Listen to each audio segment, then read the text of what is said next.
Last episode के and पे हमने देखा था कि हमारा जियोन फिर से उठकर खड़ा हो जाता है। हालांकि कीड़े उसकी पूरी बॉडी के इर्द गिर्द होते हैं और न्यू मून भी वहीं पर रुक जाती है और कहती है कि ये सब कुछ कैसे हुआ, और पीछे घूमकर देखती है तो हमारा जियोन जो होता है वहाँ पर उन कीड़ों को मार रहा होता है और साथ ही वहाँ पर अपनी बॉडी को खुद ही जख्मी कर रहा होता है। जब वो अपनी बॉडी को जख्मी कर रहा होता है तो उसका ब्लड वहाँ पर निकल रहा होता है और इसी के साथ ही वो उसका ब्लड जो होता है कीड़ों के ऊपर गिर रहा होता है, जिसकी वजह से कीड़े जो होते हैं पॉइजनाइड हो जाते हैं और कीड़े मर जाते हैं, क्योंकि आपको पता है कि जियोन की बॉडी के अंदर पॉइजन है। और इस बात से न्यू मून भी काफी ज्यादा हैरान होती है। तुम्हारा जियोन जो होता है फिर से अपने नाइफ को उठाता है, अपने हाथ के ऊपर दंसा देता है। वो अपने हाथ में नाइफ से अपने हाथ को जख्मी करने के बाद अपने हाथ को वहां पर हिलाता है, जिसकी वजह से ब्लड जो होता है कीड़ों के ऊपर छिड़कना स्टार्ट करता है। वो ब्लड जैसे वहां पर कीड़ों के ऊपर गिरता है तो वो कीड़े वहां पर मरना शुरू हो जाते हैं और कीड़े उसके करीब भी नहीं आते। न्यू मून इस बात से और भी ज्यादा हैरान हो जाती है और कहती है कि ये किस किस्म का मॉन्स्टर है जो यहाँ पर अपने ब्लड को अपने ऊपर पोर कर रहा है। तुम्हारा जियोन अपना हाथ अपने ऊपर उठाकर करता है, जिसकी वजह से उसका ब्लड उसकी पूरी बॉडी के ऊपर गिर जाता है। उसकी पूरी बॉडी वहां पर ब्लड में कवर हो जाती है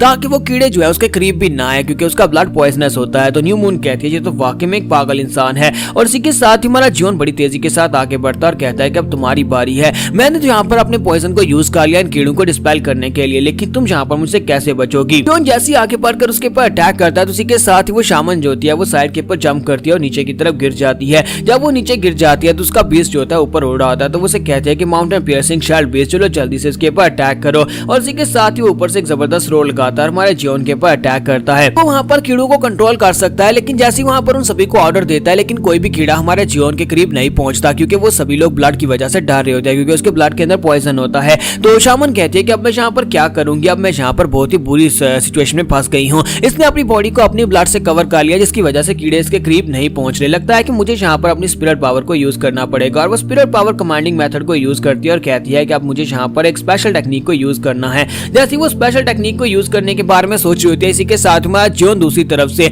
अपनी पुलिंग टेक्निक को यूज करता है। वो अपनी पुलिंग टेक्निक को यूज करता है और रिचुअल ऑफ अटैचमेंट को यूज करते हुए वहां पर सामने की तरफ से कुछ चीज को खींचने की कोशिश करता है। तो वो क्या चीज खींच रहा होता है, वो उसके माउंटेन पियर्सिंग शैल्ड बीस्ट को खींच रहा होता है और उसका बीस्ट जो होता है सीधा उसके हाथ के अंदर आ जाता है और हमारा जियोन उसकी गर्दन अपने हाथ में पकड़ लेता है। दूसरी तरफ दिखाता है कि न्यू मून अपनी टेक्निक को वहीं पर छोड़ देती है और वहीं पर शांत हो जाती है, जबकि हमारा जियोन उसे कहता है कि मुझे लगता है कि अब यहाँ पर थोड़ी सी शांति हुई है, तो अब हम लोग यहाँ पर बात कर सकते हैं। और इसी के साथ ही शामन जो होती है भागती हुई उसकी तरफ आगे बढ़ती है और कहती है कि प्लीज यहाँ पर मेरे बैशल बीस्ट को छोड़ दो, इसे जान से मत मारना। और इसी के साथ ही दिखाते हैं कि हमारा जियोन उसकी गर्दन दबाता है। जब उसकी गर्दन दबाता है तो दूसरी तरफ उससे भी वहां पर दर्द होता है, क्योंकि दोनों जो है वो एक दूसरे के साथ फेमिलियर है। अगर स्पिरिट को नुकसान पहुंचेगा तो उसके मास्टर को भी नुकसान पहुंचेगा। तो इसी के साथ ही वहीं पर वो गिरने लगती है। तुम्हारा जियोन उसे कहता है कि ये क्या लगता है कि तुम्हारी फेमिलियर स्पिरिट है, और जहां पर अगर यहाँ पर स्पिरिट को नुकसान पहुंचता है तो मास्टर को भी पेन होता है। लेकिन न्यू मून वहां पर सोच रही होती है कि ये लड़का यहाँ पर ये सब कुछ कैसे कर पा रहा है। माउंटेन पियर्सिंग शैल्ड बीस्ट जो होता है, जिसका शेल बहुत ज्यादा पावरफुल होता है, यहाँ पर सिर्फ और सिर्फ सिंपली अपनी मुट्ठी को बंद करके उसकी गर्दन नहीं दबा सकता। लेकिन जैसे वहां पर अपनी आंख को यूज करते हुए सामने की तरफ देखते उसे दिखाई देता है कि हमारा जियोन जो होता है वहां पर उसकी एनर्जी को एब्जॉर्ब कर रहा था। उसके अंदर जो डिमोनिक एनर्जी होती है वो जियोन की बॉडी के अंदर अपने आप एब्जॉर्ब हो रही होती है। और इस बात से न्यू मून बहुत ज्यादा हैरान होती है और कहती है ऐसा कैसे हो सकता है, ये एक डिमोनिक बेस की डिमोनिक की को कैसे एब्जॉर्ब कर पा रहा है, ये तो बहुत ज्यादा मिस्टीरियस है। तो वो कहती है कि ये तुम कैसे कर पा रहे हो, ये बिल्कुल ही पॉसिबल नहीं है। और साथ ही वो जब उसकी तरफ घूरकर देखते हैं उसे पता चलता है कि इसकी बॉडी के अंदर से तो बहुत सारी डेथ की एनर्जी निकल रही है, ऐसी एनर्जी जो कि सिर्फ और सिर्फ डेड स्पिरिट्स की बॉडी के अंदर से निकल सकती है। तो वो इस बात से और भी ज्यादा हैरान हो जाती है और कहती है लगता है कि मैं यहाँ पर बहुत ही बुरी सिचुएशन में फंस गई हूँ। और दूसरी तरफ हमारा जियोन काफी ज्यादा खुश हो रहा होता है, क्योंकि उसकी बॉडी के अंदर डिमोनिक एनर्जी जा रही होती है। जियोन कहता है कि मैंने यहाँ पर किसी डिमोनिक बीस्ट को अपने हाथ में पकड़ा है, लेकिन इसकी डिमोनिक एनर्जी मुझे बहुत ज्यादा अच्छी लग रही है, मुझे बहुत ज्यादा मजा आ रहा है। और इस बीस्ट के अंदर तो डिमोनिक एनर्जी है भी बहुत ज्यादा। अगर मैंने सारी डिमोनिक एनर्जी को एब्जॉर्ब कर लिया तो फिर मैं अपनी यहाँ पर अपनी बॉडी के अंदर कोर बना पाऊंगा, और अगर कोर बना लिया तो फिर मैं मार्शल आर्ट्स को यूज कर पाऊंगा। इसका मतलब यह है कि मैं यहाँ पर जब लोगों को मारता हूँ तो उनकी बॉडी के अंदर से जो डेथ एनर्जी निकलती है मैं उसको एब्जॉर्ब कर सकता हूँ। इसके साथ ही न्यू मून से बीच में टोकती है और कहती है कि प्लीज रुक जाओ, ऐसा मत करो। अगर तुम यहाँ पर इसी तरह करते रहे, अगर तुमने सारी एनर्जी एब्जॉर्ब कर ली तो मेरा बीस्ट यहाँ पर मर जाएगा, प्लीज स्टॉप। तो हमारा जियोन आगे से हंसना शुरू कर देता है, उसे कहता है तो क्या तुम यहाँ पर मेरे साथ डील करना चाहोगी। और इसी के साथ ही बाहर का सीन दिखाते हैं कि जहाँ पर लेडी योग जो होती हैं वो खुद चलकर हमारे थर्ड यंग मास्टर के मैनर की तरफ आ रही होती है और उसकी गार्ड से कहते हैं कि मैडम बाहर बहुत ज्यादा ठंड है, आपको अपने रूम में वेट करना चाहिए। कि मैडम उसे कहती है कि मैं यहाँ पर रोज वेट नहीं कर सकती, मैं देखना चाहती हूँ क्या है वहाँ पर चल क्या रहा है, क्या उस लड़की ने वहाँ पर थर्ड यंग मास्टर को मार दिया होगा या नहीं। अगर यहाँ पर कुछ भी गलत होता है वो लड़की यहाँ पर कुछ हद तक तो थर्ड यंग मास्टर को जख्मी कर देगी और उसके बाद मैं खुद जाकर उस लड़के को मार डालूंगी और साथ ही मुझे वहाँ पर से वो दोनों मैनुअल्स मिल जाएंगे। अगर वो मैनुअल्स मुझे नहीं मिलते तो उसके बाद मैं यहाँ पर कोशिश करूंगी कि किसी और को वो दोनों मैनुअल्स ना मिले, यानी कि वो दोनों सीक्रेट बुक्स ना मिले, ताकि कोई यहाँ पर उनको हासिल करने के बाद नया सेक्टर लीडर ना बन जाए। सेक्टर लीडर तो सिर्फ और सिर्फ मेरा बेटा बन सकता है। अगर मेरा बेटा सेक्टर लीडर नहीं बनेगा तो कोई सेक्टर लीडर नहीं बन सकता। और इसी के साथ ही उसकी नौकरानी से कहते हैं कि मैडम वहां पर देखिए शाम में आ रही है, और न्यू मून जो होती है वहां पर थर्ड यंग मास्टर के पैलेस से निकल कर आ रही होती है। तो जैसे वहां पर उनके सामने आकर खड़ी होती है, वो लोग बहुत ज्यादा खुश हो जाते हैं। उन्हें लगता है कि शायद जहां पर हम लोग सक्सेसफुल रहे, इसने थर्ड यंग मास्टर को मार दिया है। तो ये बात सुनने के बाद ही वो लोग उसके नौकर जो होते हैं वहां पर उसे कहते हैं कि आपको बहुत ज्यादा बधाई हो, आपका बेटा यहाँ पर नया सक्सेसर बनने वाला है, क्योंकि थर्ड यंग मास्टर मर चुका है, आपके रास्ते की सबसे बड़ी रुकावट हट गई है।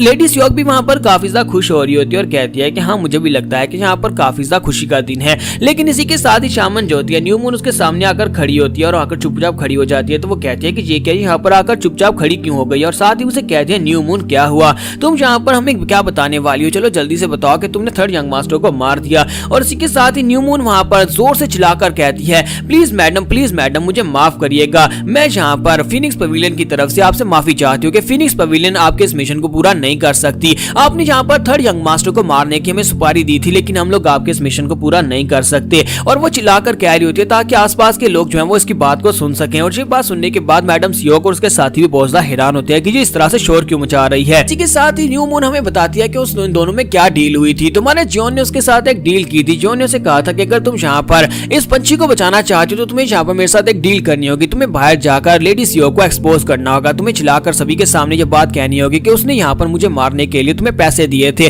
जिसकी वजह से लेडी सियोक के ऊपर इल्जाम आएगा कि उसने थर्ड यंग मास्टर को मारने की कोशिश की है। सुनने के बाद उसे कहती है लेकिन अगर ऐसा हुआ तो फिर तो यहाँ पर तुम्हारी फिनिक्स पवेलियन और साथ में लेडी सियोक इन दोनों में आपस में दुश्मनी हो जाएगी। और सिर्फ इतना ही नहीं है बल्कि यहाँ पर फिनिक्स पवेलियन के लोग मेरे भी खिलाफ हो जाएंगे, क्योंकि मैंने यहाँ पर गद्दारी की है। हम लोग अपने मिशन को पूरा करते हैं क्योंकि हमने यहाँ पर पैसे लिए थे तो मिशन को पूरा करना था, लेकिन अगर मैं यहाँ पर इस मिशन को आधे में छोड़ देती हूँ तो इसका मतलब यह है कि मैं यहाँ पर गद्दार हूँ और फिनिक्स पवेलियन के लोग मुझे भी नहीं छोड़ेंगे। तुम्हारा जियोन उसे कहता है कि मुझे इस बात से फर्क नहीं पड़ता, अगर तुम अपने पंछी को बचाना चाहती हो तो फिर तुम्हें यहाँ पर जो करना ही होगा। अगर तुम चाहती हो तुम्हारा माउंटेन पियर्सिंग बीस्ट तुम्हें वापस मिल जाए तो तुम्हें ये करना ही है। और इसी के साथ ही हमारी जो न्यू मून होती है वो फिर से चिल्लाकर कह दिया कि लेडी प्लीज हमें माफ कर दीजिएगा, हम लोग फिनिक्स पवेलियन के लोग यहाँ पर आपके मिशन को पूरा नहीं कर सकते, हम आपके पैसे आपको वापस कर देंगे। हमें ये कहा था कि यंग मास्टर की बॉडी के ऊपर किसी इवल स्पिरिट ने कब्जा कर लिया, इसी वजह से आप चाहती हैं कि हम उसे मार डालें। लेकिन वहां पर जाने के बाद मुझे पता चला कि थर्ड यंग मास्टर की बॉडी के ऊपर किसी इवल स्पिरिट ने कब्जा नहीं किया, आप बस ऐसे ही उसे अपने रास्ते से हटाने के लिए उसे मरवाना चाहती हैं। इसी वजह से प्लीज माफ करिएगा, हम लोग आपकी रिक्वेस्ट को यहाँ पर से रिमूव करते हैं। और जैसे वो चिल्लाकर ये वाली बात कर दिया तो वहां पर आसपास की लाइटें जलना शुरू हो जाती हैं। सभी लोग जो होते हैं वो उठ जाते हैं और कहते हैं कि ये बाहर कौन चिल्लाकर कह रहा है, लगता है कोई फर्स्ट लेडी से ये कह रहा है कि फर्स्ट लेडी ने थर्ड यंग मास्टर को मरवाने के लिए किसी शामन को बुलाया है। तो सभी लोग कहते हैं कि आउटर हाल मास्टर जल्दी से यहाँ पर आए, सोल्जर्स को बुलाएं, लेडी सियोक को पकड़ना होगा, कहीं वो थर्ड यंग मास्टर को मरवा ना दे। के साथ ही लेडी सियोक बेचारी जो होती है वो बहुत ही बुरी फंस जाती है, उसकी हालत खराब हो जाती है और कहती है कि थर्ड यंग मास्टर तुम्हारी हिम्मत कैसे हुई यहाँ पर मुझे इतनी बुरी सिचुएशन में फंसाने की, मैं तुम्हें बिल्कुल भी नहीं छोड़ूंगी। और वो लोग जो होते हैं वो आकर उसे पकड़ लेते हैं और कहते हैं कि लेडी सियोक कहाँ पर है। तो इसी के साथ न्यू मून को दिखाता है कि वो बड़े आराम से वहां पर से खिसक जाती है और जाकर हमारे जियोन से कहती है कि तुम्हारा काम हो गया। तुम्हारा जियोन कहता है कि तुमने बहुत ही अच्छा काम किया और साथ ही वो उसे कहता है कि ये लो अब तुम्हारा पंछी तुम्हें वापस मिल जाएगा। और साथ ही वो सोच रही होती है कि मैंने ऐसा सोचा भी नहीं था कि ये चीजें इस तरह से खराब हो जाएंगी। पहले तो यहाँ पर अब पूरी की पूरी मार्क फैमिली मेरे खिलाफ हो गई और दूसरी तरफ से फिनिक्स पवेलियन के लोग भी मेरे खिलाफ हो जाएंगे, क्योंकि मैंने यहाँ पर अपने बीस्ट को बचाने के लिए फिनिक्स पवेलियन को धोखा दिया है। वो सभी लोग यहाँ पर मुझे मारने के लिए जरूर आएंगे।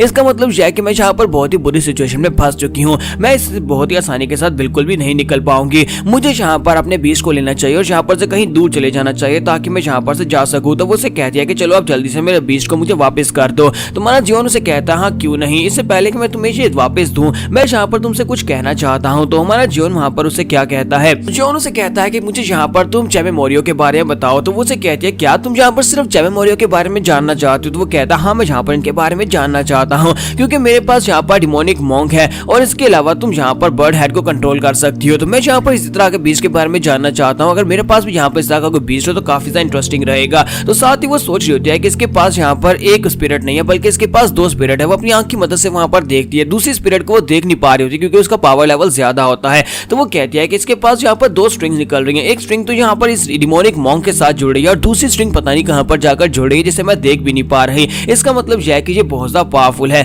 जबकि हमारा जियोन उसके जो पंछी होता है उसकी गर्दन मोड़ता है और उसे कहता है कि मुझे लगा था तुम मुझे यहाँ पर बताने वाली हो, लेकिन तुम यहाँ पर खड़ी खड़ी किसका इंतजार कर रही रही हो, चलो जल्दी से बताना स्टार्ट करो। तो वो कहती है अच्छा ठीक है, मैं तुम्हें बताना स्टार्ट करती हूँ। और इसी के साथ ही उसे बताती है कि जहाँ पर चैमे मोरियो के 6 लेवल्स होते हैं। सबसे पहला लेवल जो होता है वो ऑमनियस लेवल होता है, फिर उसके बाद स्ट्रेंज बीस्ट आते हैं, मिथिकल बीस्ट आते हैं, डिमोनिक बीस्ट आते हैं, सैक्रेड बीस्ट आते हैं, डिवाइन बीस्ट आते हैं। तो जहाँ पर ओमनियस बीस्ट जो होते हैं वो सबसे ज्यादा स्मॉल लेवल के होते हैं और ये छोटे मोटे डिजास्टर्स फैला सकते हैं। लेकिन उसके बाद जो बीस्ट आते हैं उनके लेवल्स हायर होते हैं और जैसे जैसे तुम डिवाइन लेवल पर पहुंचते हो, डिवाइन लेवल का बीस्ट जो होता है वो सिर्फ एक बार सक्रीज करके पूरी की पूरी दुनिया को तबाह कर सकता है। वो इतने पावरफुल होते हैं। हमारी फीनिक्स पवेलियन में मेरे अलावा सिर्फ 3 लोग ऐसे हैं जिनके पास यहाँ पर ये वाले बीस्ट है, यानी कि ऐसे स्पेशल बीस्ट हैं और हम में से सिर्फ और सिर्फ कुछ ही लोग इस तरह के बीस्ट को कंट्रोल कर सकते हैं। उनमें से एक जो है उसका नाम गोआ है। गोआ जो है वो यहाँ पर हाल मास्टर के साथी है। हाल मास्टर के साथी और उनके पास एक बहुत ही स्पेशल बीस्ट है जिसे लुवु माउंटेन कॉल्ड गू डाओ कहते हैं। मुझे उस गू डाओ के फुल एक्सटेंट के बारे में तो नहीं पता कि वो बीस्ट क्या कर सकता है और वो कितना पावरफुल है, लेकिन मुझे लगता है कि वो यहाँ पर एक डिमोनिक बीस्ट है। और दूसरा जो बीस्ट है वो इस वक्त हमारे फिनिक्स हाल मास्टर के पास है। फिनिक्स हाल मास्टर के पास एक बहुत ही पावरफुल बीस्ट है, लेकिन मैंने कभी उसे देखा नहीं है। लेकिन कहा जाता है कि वो बीस्ट इतना पावरफुल है कि उसी बीस्ट की वजह से वो हमारे हाल मास्टर हैं। फिनिक्स पवेलियन के जितने भी एल्डर्स हैं सभी लोग उनकी रिस्पेक्ट करते हैं और उनसे डरते हैं सिर्फ और सिर्फ उसी बीस्ट की वजह से।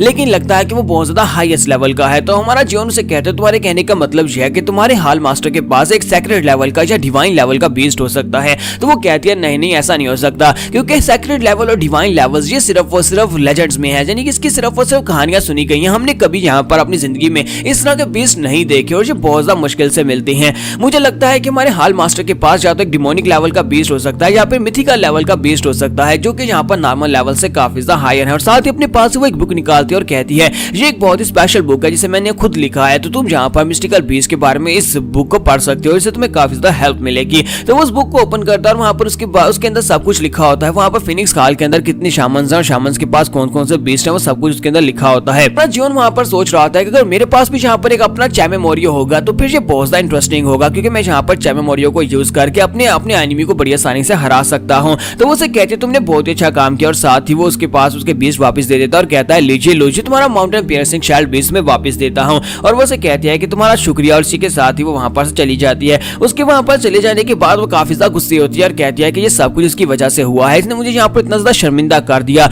लेकिन मैं यहाँ पर से बिल्कुल भी नहीं छोड़ूंगी, मैं बदला जरूर लूंगी। और दूसरी तरफ लेडी सीओ को आउटर हाल मास्टर के जो लोग होते हैं वो पकड़कर ले जाते हैं, उसे बंदी बना लेते हैं क्योंकि उसने यहाँ पर यंग मास्टर को मारने की कोशिश की है। और तो हमारा जीवन वहाँ पर काफी ज्यादा खुश हो रहा था और कहता है कि ये बहुत ही कमाल की बात है। और इसी के साथ ही वो कहता है कि आज का दिन बहुत ज्यादा लकी है, मैंने लेडी सीओ को भी यहाँ पर पकड़वा दिया और उसके साथ साथ उसकी बॉडी के अंदर उसकी कोर भी शेप ले रही होती है। तो वो कहता है कि उस बीस्ट के अंदर से जितनी डिमोनिक एनर्जी को मैंने अब्सॉर्ब किया था उसकी मदद से मैं अपनी बॉडी में अपनी कोर बना सकता हूँ, और अगर मैं यहाँ पर अपनी कोर बना पाऊंगा तो उसके बाद मैं भी मार्शल आर्ट्स को यूज कर पाऊंगा। और उसके बाद तो यहाँ पर वो इतनी बात करता है तो इसी के साथ ही गोचान से कहता है क्या तुम वाकई में इसे जिंदा छोड़ रहे हो? तो हमारा जोन से कहता है क्या क्या मतलब है तुम्हारे कहने का? तो वो से कहता है कि ये एक शामन है और मुझे लगता है कि अगर एक शामन तुम्हारे खिलाफ ग्रज रखेगा तो कल को ये वापस आ सकती है बदला लेने के लिए, तुम्हारी कमजोर सिचुएशन में तुम्हारे पर अटैक कर सकती है। तो हमारा जोन से कहता है कि हाँ मुझे लगता है कि यहाँ पर इसको मारना ही पड़ेगा। और इसी के साथ ही वो कहता है ब्लू स्पिरिट अब यहाँ पर तुम्हारी बारी है अपने वादे को पूरा करने की, तुमसे कहा था ना कि हम दोनों की शर्त जो है वो पूरी होगी, तो तुम यहाँ पर आप अपने वादे को पूरा करो। तो वो कहती है अच्छा ठीक है मैं अपने वादे को पूरा करूंगी। जबकि इसी के साथ ही गोचान वहाँ पर उसकी बातें सुन रहा था और कहता है कि ये किससे बात कर रहा है, यहाँ पर इसके अलावा तो कोई है ही नहीं, ये किससे कह रहा है कि अपना वादा पूरा करो। और इसी के साथ ही पीछे से बहुत ही डार्कनेस की एनर्जी निकलना स्टार्ट होती है और उसे कहती है कि ठीक है मैं अपना वादा पूरा करूंगी। तो यहीं पर दिखाता है कि न्यू मून जो होती है वो जंगल में चलती हुई जा रही होती है और सोच रही होती है कि अब मैं यहाँ पर क्या करूंगी, फिनिक्स पवेलियन के लोग तो मुझे बिल्कुल भी नहीं छोड़ने वाले, मैं वापस भी नहीं जा सकती। ये सब कुछ मॉक यंग मून की वजह से हुआ है, यानी मॉक फैमिली के थर्ड यंग मास्टर की वजह से हुआ है। फिलहाल के लिए तो मैं यहाँ पर से जा रही हूँ, लेकिन मैं सबका बदला लेकर आऊंगी, मैं जल्दी वापस आऊंगी और उसके बाद मैं तुमसे बदला लूंगी। लेकिन इसी के साथ उसे झटका लगता है, वो जल्दी से जंप करते हुए पीछे की तरफ फटती है और कहती है कि अभी भी यहाँ पर क्या हुआ। फिर साथ ही वो अपनी आंख को यूज करते हुए वहां पर देखती है और कहती है कि ये क्या किसी ने यहाँ पर रिवर्स ब्लड की टेक्निक को यूज किया है, लेकिन कोई रिवर्स मर्डर की टेक्निक को यहाँ पर कैसे यूज कर सकता है। और इसी के साथ उसकी आंखों से वहां पर ब्लड बहना शुरू हो जाता है। तो वो कहती है मुझे यहाँ पर यकीन नहीं हो रहा, इस दुनिया में इतनी पावरफुल और ओमनियस इवल स्पिरिट कैसे हो सकती है। क्योंकि इसी के साथ ही हमारी जो ब्लू स्पिरिट होती है पीछे से निकलती है, अपने हाथ उसके कानों के ऊपर रखती है और उसे कहती है लड़की तुम्हारी जी आंख काफी ज्यादा फैसिनेटिंग है, मुझे तुम्हारी जी आंख बहुत ज्यादा पसंद आई। और इसी के साथ ही वो अपनी उंगलियां उसकी आंख के अंदर दंसाकर उसकी आंख उखाड़ लेती है। तो जब वो न्यू मून की एक आंख निकाल देती है, इसी के साथ ही वो सामने की तरफ से उसके सामने उल्टा लटकती है और उसे कहती है तुम्हें अपनी एक आंख के बिना भी काफी ज्यादा खूबसूरत दिखाई देती हो, तुम तो काफी ज्यादा खूबसूरत हो, मुझे लगता है कि तुम्हें यहाँ पर अपनी आंख की जरूरत भी नहीं है। जबकि न्यू मून बेचारी को वहाँ पर कुछ भी समझ नहीं आ रही होती कि यहाँ पर हो क्या रहा है, क्योंकि ये पावरफुल स्पिरिट जो है उसके लेवल से बहुत ज्यादा हायर होती है और इसी के साथ उसकी आंख के अंदर से जो ब्लड निकल रहा होता है वो ब्लड जो होता है उसके मुंह के अंदर जाना स्टार्ट हो जाता है और इसी के साथ उसकी सांस की नाली बंद हो जाती है और देखते ही देखते वो ब्लड पूरी तरह से उसके मुंह के अंदर भर जाता है और वो कहती है कि मैं सांस नहीं ले पा रही और वहीं पर गिर जाती है। पता नहीं न्यू मून को इसने मार दिया या फिर जिंदा छोड़ दिया, लगता है कि मार दिया। और उसके बाद नेक्स्ट सीन जो होता है हमें आउटर हॉल का दिखाया जाता है जहां पर आउटर हॉल के लॉ मास्टर जो होते हैं वो बैठे होते हैं और लेडी सियोक उसके सामने कह रही होती है कि मेरे ऊपर इल्जाम लगाया जा रहा है, मैंने जहां पर ऐसा कुछ भी नहीं किया, मैं जहां पर थर्ड यंग मास्टर को मारने की कोशिश क्यों करूंगी, क्या तुम्हें वाकई में जहां पर इस बात के ऊपर भरोसा है कि मैंने जहां पर ये सब कुछ किया है। तो आउटर हॉल मास्टर से कहते हैं कि अच्छा तो ये बात है, जरा शांत हो जाओ। तो जैसे वो शांत होने का कहते हैं तो लेडी सियोक वहीं पर शांत हो जाती है। तो आउटर हॉल मास्टर सैंग उसे कहते हैं कि अगर तुमने जहां पर ये सब कुछ नहीं किया तो फिर बताओ कि वहां पर हुआ क्या। जैसे मैंने मेडिसिन हॉल में भी कल तुम्हारा शोर सुना था, वहां पर तुम क्या कर रही थी। तो लेडी सियोक उसे कहते हैं कि हाँ मैंने वहां पर थर्ड यंग मास्टर की एंट्री को बैन करवा दिया था, मैं नहीं चाहती कि वो मेडिसिन हॉल में जाकर फादर से मिले यानी कि मैनर मास्टर से मिले। तुझे बात सुनने के बाद उसे कहते हैं अच्छा तो तुम ये कहना चाहती हो कि लास्ट टाइम तुमने एक शामन को बुलाया था मैनर मास्टर को रिकवर करवाने के लिए, लेकिन उसने मैनर मास्टर को मारने की कोशिश की और थर्ड यंग मास्टर ने उनकी जान बचाई थी और अब तुम जहां पर उनकी एंट्री को बैन करवा रही हो कि वो जाकर अपने फादर से नहीं मिल सकता, ताकि तुम्हारा प्लान कामयाब हो जाए तुम फिर किसी शामन को बुलाकर मैनर मास्टर को ही मार डालो। बस सुनने के बाद लेडी सियोक चिल्लाकर उसे कहते हैं कि मास्टर सैंग कहीं तुम्हारा दिमाग तो नहीं खराब हो गया, तुम किस तरह की इल्जाम लगा रहे हो। इसी के साथ ही मास्टर सैंग उसे घूर कर देखते हैं और कहते हैं कि जरा शांत रहो। लेडी सियोक फिर से वहीं पर शांत हो जाती है। तो मैं जहां पर इस वाले इंसिडेंट को भी ओवरलुक नहीं कर सकता, क्योंकि अगर मैं जहां पर ऐसा करूंगा तो फिर बहुत ज्यादा बुरा हो जाएगा। तुम थर्ड यंग मास्टर को कहीं मरवा ना दो, क्योंकि वहां पर हमने एक शामन को देखा था, पहले भी तुम एक शामन को बुला चुकी हो और इस बार भी एक शामन जो था वो थर्ड यंग मास्टर के रूम के अंदर घुस गया था, वहां पर जाकर उसने उसके ऊपर अटैक भी किया है, तुम्हें यहाँ पर कोऑपरेट करना ही पड़ेगा। साथ ही वो से कहता है कि ज्यादा परेशान होने की जरूरत नहीं है, मैं यहाँ पर इस इन्वेस्टिगेशन को बहुत ज्यादा फेयर रखने वाला हूँ, अगर यहाँ पर थर्ड यंग मास्टर की तरफ से कुछ हुआ है तो फिर मैं उसे भी यहाँ पर सजा दूंगा। सिर्फ तुम ही नहीं बल्कि सेकंड सन और उसके बाद थर्ड यंग मास्टर, मैं तीनों को इन्वेस्टिगेट करने वाला हूँ। और इसी के साथ ही जब वो वहाँ पर से चली जाती है उसके बाद मास्टर सैंग वहाँ पर बैठे सोच रहे होते हैं अब मैं यहाँ पर क्या करूँ। सेकंड सन और लेडी सियोक दोनों यहाँ पर थर्ड यंग मास्टर को मारना चाहते हैं, लेकिन ये थर्ड यंग मास्टर को क्यों मारना चाहते हैं। थर्ड यंग मास्टर वो तो इनके कंपटीशन में है भी नहीं, क्योंकि यहाँ पर अगर कोई मैनर मास्टर बनने के लायक है तो वो फोर्थ यंग मास्टर है, जिसे मैन मास्टर बहुत ज्यादा पसंद करते थे और जिसकी मार्शल आर्ट्स भी काफी ज्यादा बेहतर है और उसका डिपोजर भी यहाँ पर बिल्कुल अपने फादर की तरह है, ऐसी वजह से वो मैनर मास्टर बनने के लिए परफेक्ट है। अगर इन दोनों को किसी को मारना है तो वो फोर्थ यंग मास्टर को मारते, थर्ड को क्यों मारे हैं जिसके पास अब मार्शल आर्ट्स भी नहीं रही। कहा जाता है कि उसकी मार्शल आर्ट्स उसके पास छीन चुकी हैं, या फिर कुछ ऐसा है कि थर्ड यंग मास्टर के पास कुछ ऐसा आ गया है जिसकी वजह से बाकी के सभी लोग उसे अपना खतरा समझते हैं और उसे रास्ते से हटाना चाहते हैं। तो वो कहते हैं कि मुझे लगता है कि मुझे जाकर उस लड़के से बात करनी चाहिए, क्योंकि वो लड़का यहाँ पर जब इन्वेस्टिगेशन के लिए आया था तो मैंने उससे बात की थी। हमेशा जिस तरह से वो लड़का बात करता है आज उस लड़के ने मेरे साथ उस तरह से बात बिल्कुल भी नहीं की। तो मुझे लगता है कि मुझे इस मसले को खुद इन्वेस्टिगेट करना पड़ेगा। हो सकता है कि उस लड़के ने यहाँ पर कुछ ना कुछ तो ऐसा है जो उसके अंदर बदल गया है, मुझे जाना पड़ेगा। और इसी के साथ ही मैनर मास्टर जो होते हैं वहां पर उठकर खड़े होते हैं और कहते हैं मैं खुद जाकर उस लड़के से अभी बात करके आता हूँ। तो यहीं पर से नेक्स्ट सीन जो होता है हमारे जॉन का दिखाया जाता है कि जॉन अपने रूम में बैठकर वहां पर कल्टीवेट कर रहा होता है, अपनी कोर बनाने की कोशिश कर रहा होता है, जबकि इसी के साथ ही ब्लू स्पिरिट वहां पर वापस आ जाती है। जब वो वापस आती है तो इवल मॉन्क जो होता है उसे रिस्पेक्ट देता है और इसी के साथ ही ब्लू स्पिरिट वहां पर हमारे जॉन की तरफ देखती है कि वो वहां पर बैठ के कल्टीवेट कर रहा होता है। तो वो उसे घूर कर देख रही होती है और कहती है कि इस लड़के को क्या लगता है कि ये इतनी आसानी के साथ यहाँ पर अपनी कोर बना सकता है। बहुत सारे मार्शल आर्टिस्ट को सालों लग जाते हैं अपनी कोर को बिल्ड करने में, लेकिन ये लड़का यहाँ पर एक ही दिन में अपनी कोर बनाना चाहता है, ये तो कुछ ज्यादा ही तेज निकला। मुझे लगता है कि ये डेथ की एनर्जी की मदद से अपनी बॉडी के अंदर अपनी कोर बना लेगा और ऊपर से इसने उस demonic beast mountain piercing shelled beast की एनर्जी को एब्जॉर्ब किया और उसकी मदद से यहाँ पर अपनी कोर बनाने की कोशिश कर रहा है। अगर ये पॉसिबल हुआ तो अच्छा है, लेकिन अगर ये पॉसिबल नहीं हुआ तो फिर ये क्यूट फेस यहाँ पर रोइन होने वाला है। और इसी के साथ ही उसके करीब पहुंचते और उसे घूर कर देख रही होती है, जबकि हमारा जॉन अपनी आंखें खोलता है और उसकी तरफ देखता और कहता है तुम्हें क्या हुआ, क्या मेरे चेहरे पर कुछ लगा है। तो वो शर्माते हुए पीछे की तरफ हट जाती है और कहती है नहीं कुछ भी नहीं है, मैं तो बस ऐसे ही देख रही थी। तो हमारा जॉन उसे कहता है क्या ये बात वाकई में सच है। तो वो उसे कहती है हाँ ये वाकई में सच है, इस तरह की बकवास बातें करना बंद करो और सोचना बंद करो कि मैं यहाँ पर तुम्हारा चेहरा देख रही थी, ऐसा कुछ भी नहीं है। साथ ही वो सोच रही होती है कि मुझे यहाँ पर इसकी बैट को एक्सेप्ट नहीं करना चाहिए था, बल्कि मुझे इसके साथ बैट लगानी ही नहीं चाहिए थी। मैंने यहाँ पर बहुत बड़ी गलती कर दी, मुझे क्या पता था ये मॉन्स्टर यहाँ पर न्यू मून को बड़ी आसानी से हरा देगा और उस माउंटेन पियर्सिंग शेल्ड बीस्ट को अपने हाथ में पकड़ लेगा। अब मुझे यहाँ पर इसके साथ ही मिलकर काम करना पड़ेगा। और इसी के साथ ही हमारा जॉन उसे कहता है कि मुझे एक बात तो बताओ कि मुझे यहाँ पर कुछ चेक करना है। तो उसे कहती है बताओ तुम्हें क्या चेक करना है। जॉन कहता है कि मुझे लगता है कि मैंने अपनी कोर को बना लिया है, लेकिन मैं इसको चेक कैसे करूँ कि मेरी कोर बन गई है कि नहीं। तो वो उसे कहती है क्या तुम्हें लगता है कि तुम सिर्फ एक ही दिन के अंदर अपनी कोर बना सकते हो। अच्छा ठीक है, अगर जैसे जैसे तुमने यहाँ पर इस कोर को बना लिया होगा तो तुम्हें यहाँ पर अपने बैली बटन के नीचे एक एनर्जी का स्रोत दिखाई देगा, छोटा सा गोला दिखाई देगा जिसके अंदर एनर्जी जमा होती है। तुम्हारा जियोन वहां पर देखता है और उसे कहता है क्या ये ऐसे वाला है। तो जैसे वो उसकी तरफ घूर कर देखती है तो वो बहुत ज्यादा हैरान हो जाती है और कहती है कि इस लड़की ने तो वाकई में कर लिया। तो वो आगे बढ़ती है और कहती है कि मुझे जरा देखने दो। तो वो आसी के साथ ही अपनी उंगली आगे बढ़ाती है और कहती है कि मैं यहाँ पर अपनी उंगली तुम्हारी बॉडी के अंदर डालने वाली हूँ ताकि अंदर जाकर चेक करके आ सकूं। तो जैसे वहां पर अपनी उंगली को उसकी बॉडी के अंदर दंसाने की कोशिश करती है, उसका हाथ उसकी बॉडी के अंदर नहीं जाता और इस बात से वो काफी ज्यादा हैरान हो जाती है और बार बार अपने हाथ को उसके अंदर टैप करती है। तुम्हारा जियोन कहता है क्या हो गया। तो वो कहती है कि यहाँ पर कुछ तो गलत है। जियोन कहता है बताओ ना क्या गलत है। तो इसी के साथ ही वो इवल मॉन्क से कहती है कोई मॉन्क यहाँ पर आओ, तुम भी यहाँ पर आकर ट्राई करके देखो। तो इवल मॉन्क वहां पर आता है और अपनी उंगली को उसकी बॉडी के अंदर दंसाने की कोशिश करता है। वो दोनों यहाँ पर उसकी बॉडी को टच कर पा रहे होते हैं क्योंकि दोनों यहाँ पर इवल स्पिरिट्स है, तो इन्हें यहाँ पर किसी की बॉडी को टच नहीं करना चाहिए, लेकिन वो दोनों जो होते हैं उसकी फिजिकल बॉडी को टच कर रहे होते हैं। तो इवल स्पिरिट कहती है ये ऐसा कैसे हो सकता है कि मैं तो यहाँ पर इसकी बॉडी के अंदर अपनी उंगली को दंसाने की कोशिश कर रही हूँ क्योंकि मैं इसकी फैमिलियर स्पिरिट हूँ, शायद इसी वजह से। साथ ही वो गोचान की तरफ देखती है और कहती है कि जरा इसको चेक करते हैं। और वापसी के साथ ही ब्लू स्पिरिट जो होती है अपनी उंगली को उसकी डेंटियान के अंदर दंसाती है, जिसकी वजह से गोचान वहां पर एक जबरदस्त चीख मारता है, साथ ही वहीं पर बेहोश हो जाता है। तो ब्लू स्पिरिट कहती है कि मुझे लगता है कि कुछ ज्यादा ही नौटंकी करता है और इसी के साथ ही वो कहती है कि मुझे लगता है कि यहाँ पर कुछ ना कुछ प्रॉब्लम चल रही है। तुमने यहाँ पर कोर बना लिया, कोर बनाने के साथ ही तुम्हारी बॉडी यहाँ पर इनविंसिबल हो गई, यानी कि हम दोनों स्पिरिट जो है तुम्हारी बॉडी के अंदर अपने हाथ या फिर अपने आप को नहीं घुसा पा रहे। इसी के साथ ही वहाँ पर दरवाजा खुलता है क्योंकि उन्हें वहाँ पर कुछ महसूस होता है कोई वहाँ पर आया है। तो मास्टर सैंग वहाँ पर आ जाते हैं। तो हमारा जियोन कहता है कि आप यहाँ पर अंदर आ सकते हैं और उसे अंदर बुलाया जाता है। तो अंदर आने के बाद मास्टर सैंग के बारे में बताया जाता है। तो मास्टर सैंग के बारे में बताया जाता है कि ये यहाँ के एक बहुत ही वफादार एल्डर हैं। इनकी वफादारी को देखने के बाद इन्हें यहाँ पर आउटर हॉल का लॉ मास्टर बनाया गया था ताकि यहाँ पर जो कानून को मेंटेन कर सके। ये भी कहा जाता है कि जिसके पास यहाँ पर इसकी स्पोर्ट होगी वही फैमिली का नया मैनर मास्टर बनेगा, क्योंकि जिसको ये यहाँ पर स्पोर्ट दे देंगे वही नया मैनर मास्टर बनने के लायक होगा। इसी वजह से लेडी सियोक भी इसके सामने सर उठाकर बात नहीं कर पाती, वो भी इससे काफी ज्यादा डरती है। मास्टर सैंग अंदर आने के बाद जियोन से कहता है कि तुम इतनी रात के वक्त यहाँ पर उठे हुए हो। तुम्हारा जियोन उसे कहता है कि आप भी तो यहाँ पर उठे हुए हैं और इसी के साथ ही वहाँ पर अंदर आता है और अंदर आने के बाद से कहता है सबसे पहले तो मैं यहाँ पर तुमसे माफी मांगना चाहूंगा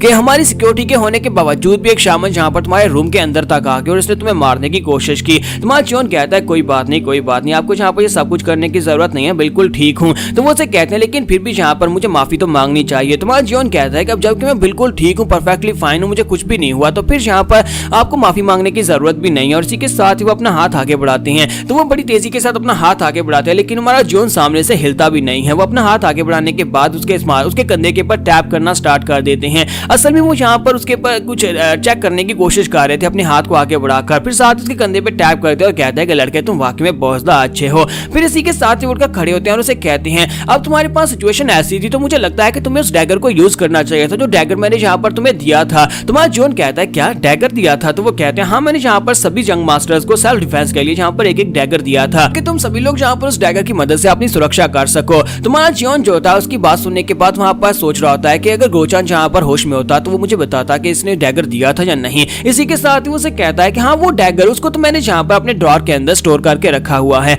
तो मास्टर उसे कहते हैं अच्छा तो ये बात है, ये तो बहुत ही अच्छी बात है। फिर साथ ही उसे कहते हैं चलो शुक्र है कि तुम्हारे पास वो डैगर अभी भी मौजूद है, अगर तुमने उसे खो दिया होता तो फिर मुझे यहाँ पर काफी ज्यादा बुरा लगता। तुम्हारा जियोन भी उसके साथ ही हंस रहा होता है। फिर साथ ही हमारा जियोन उसे कहता है लेकिन अगर मैं यहाँ पर तुमसे एक बात कहूँ उस डैगर के बारे में, चाहे मैं यहाँ पर कितना ही क्यों ना याद कर लूं, लेकिन मुझे यहाँ पर याद क्यों नहीं आ रहा कि तुमने मुझे कोई डैगर दिया भी था या नहीं। तो मास्टर सैंग उसे कहते हैं क्योंकि मैंने यहाँ पर तुम्हें कोई डैगर दिया ही नहीं था। इसी के साथ ही मास्टर सैंग उसके ऊपर अटैक कर देते हैं। जैसे मास्टर सैंग उसके ऊपर अटैक करते हैं, जियोन इसी के साथ पीछे की तरफ जंप करता है। तो मास्टर सैंग उसे कहता है कि लड़के तुमने यहाँ पर दो बड़ी गलती कर दी, तुम यहाँ पर एक इंपोस्टर हो, तुम थर्ड जंग मास्टर नहीं हो। थर्ड जंग मास्टर ने जब लास्ट टाइम फोर्थ जंग मास्टर के साथ बदतमीजी की थी, फोर्थ जंग मास्टर ने उसे बहुत ही बुरी तरह से पीटा था, जिसके बाद से वो बहुत ज्यादा कॉशियस हो गया है। अगर कोई अपना हाथ उसकी तरफ आगे बढ़ाता है उसे लगता है कि कोई उसके ऊपर अटैक करने वाला है और वो जल्दी से फ्लिंच करता है या फिर डॉज करता है। लेकिन मैंने तुम्हारी तरफ आगे हाथ बढ़ाया और तुमने कुछ भी रिएक्शन नहीं दिया, इसका मतलब यह है कि तुम थर्ड जंग मास्टर नहीं हो। और दूसरी बात यह है कि तुमने यहाँ पर डैगर के बारे में गलत कहा, तुम्हारे पास यहाँ पर डैगर नहीं है क्योंकि तुम थर्ड जंग मास्टर हो ही नहीं। और इसी के साथ ही वो उसके ऊपर अटैक कर रहे होते हैं और उसे कहते हैं कि अब देखते हैं कि तुम मेरे साथ तुम कौन हो और अब जल्दी से अपने बारे में बताना स्टार्ट करो। साथ ही उसके मैडियन पॉइंट्स को भी वहां पर ब्लॉक कर देते हैं और कहते हैं कि मैंने तुम्हारे मैडियन पॉइंट्स को ब्लॉक कर दिया है ताकि तुम यहाँ पर अब हिल ना सको, तुम मूव नहीं कर पाओगे। अब तुम्हें कन्फेस करना होगा क्या है तुम कौन हो, रियल का थर्ड यंग मास्टर कहाँ पर है। और हमारा जियोन जो होता है उसके अटैक की वजह से पीछे की तरफ गिर रहा होता है, लेकिन साथ ही वहां पर डेविलिश स्माइल दे रहा होता है क्योंकि उसकी बॉडी के ऊपर अब उसके मैडियन पॉइंट्स को कोई ब्लॉक नहीं कर सकता। उसकी बॉडी जो है वो यहाँ पर काफी ज्यादा टफ हो चुकी है।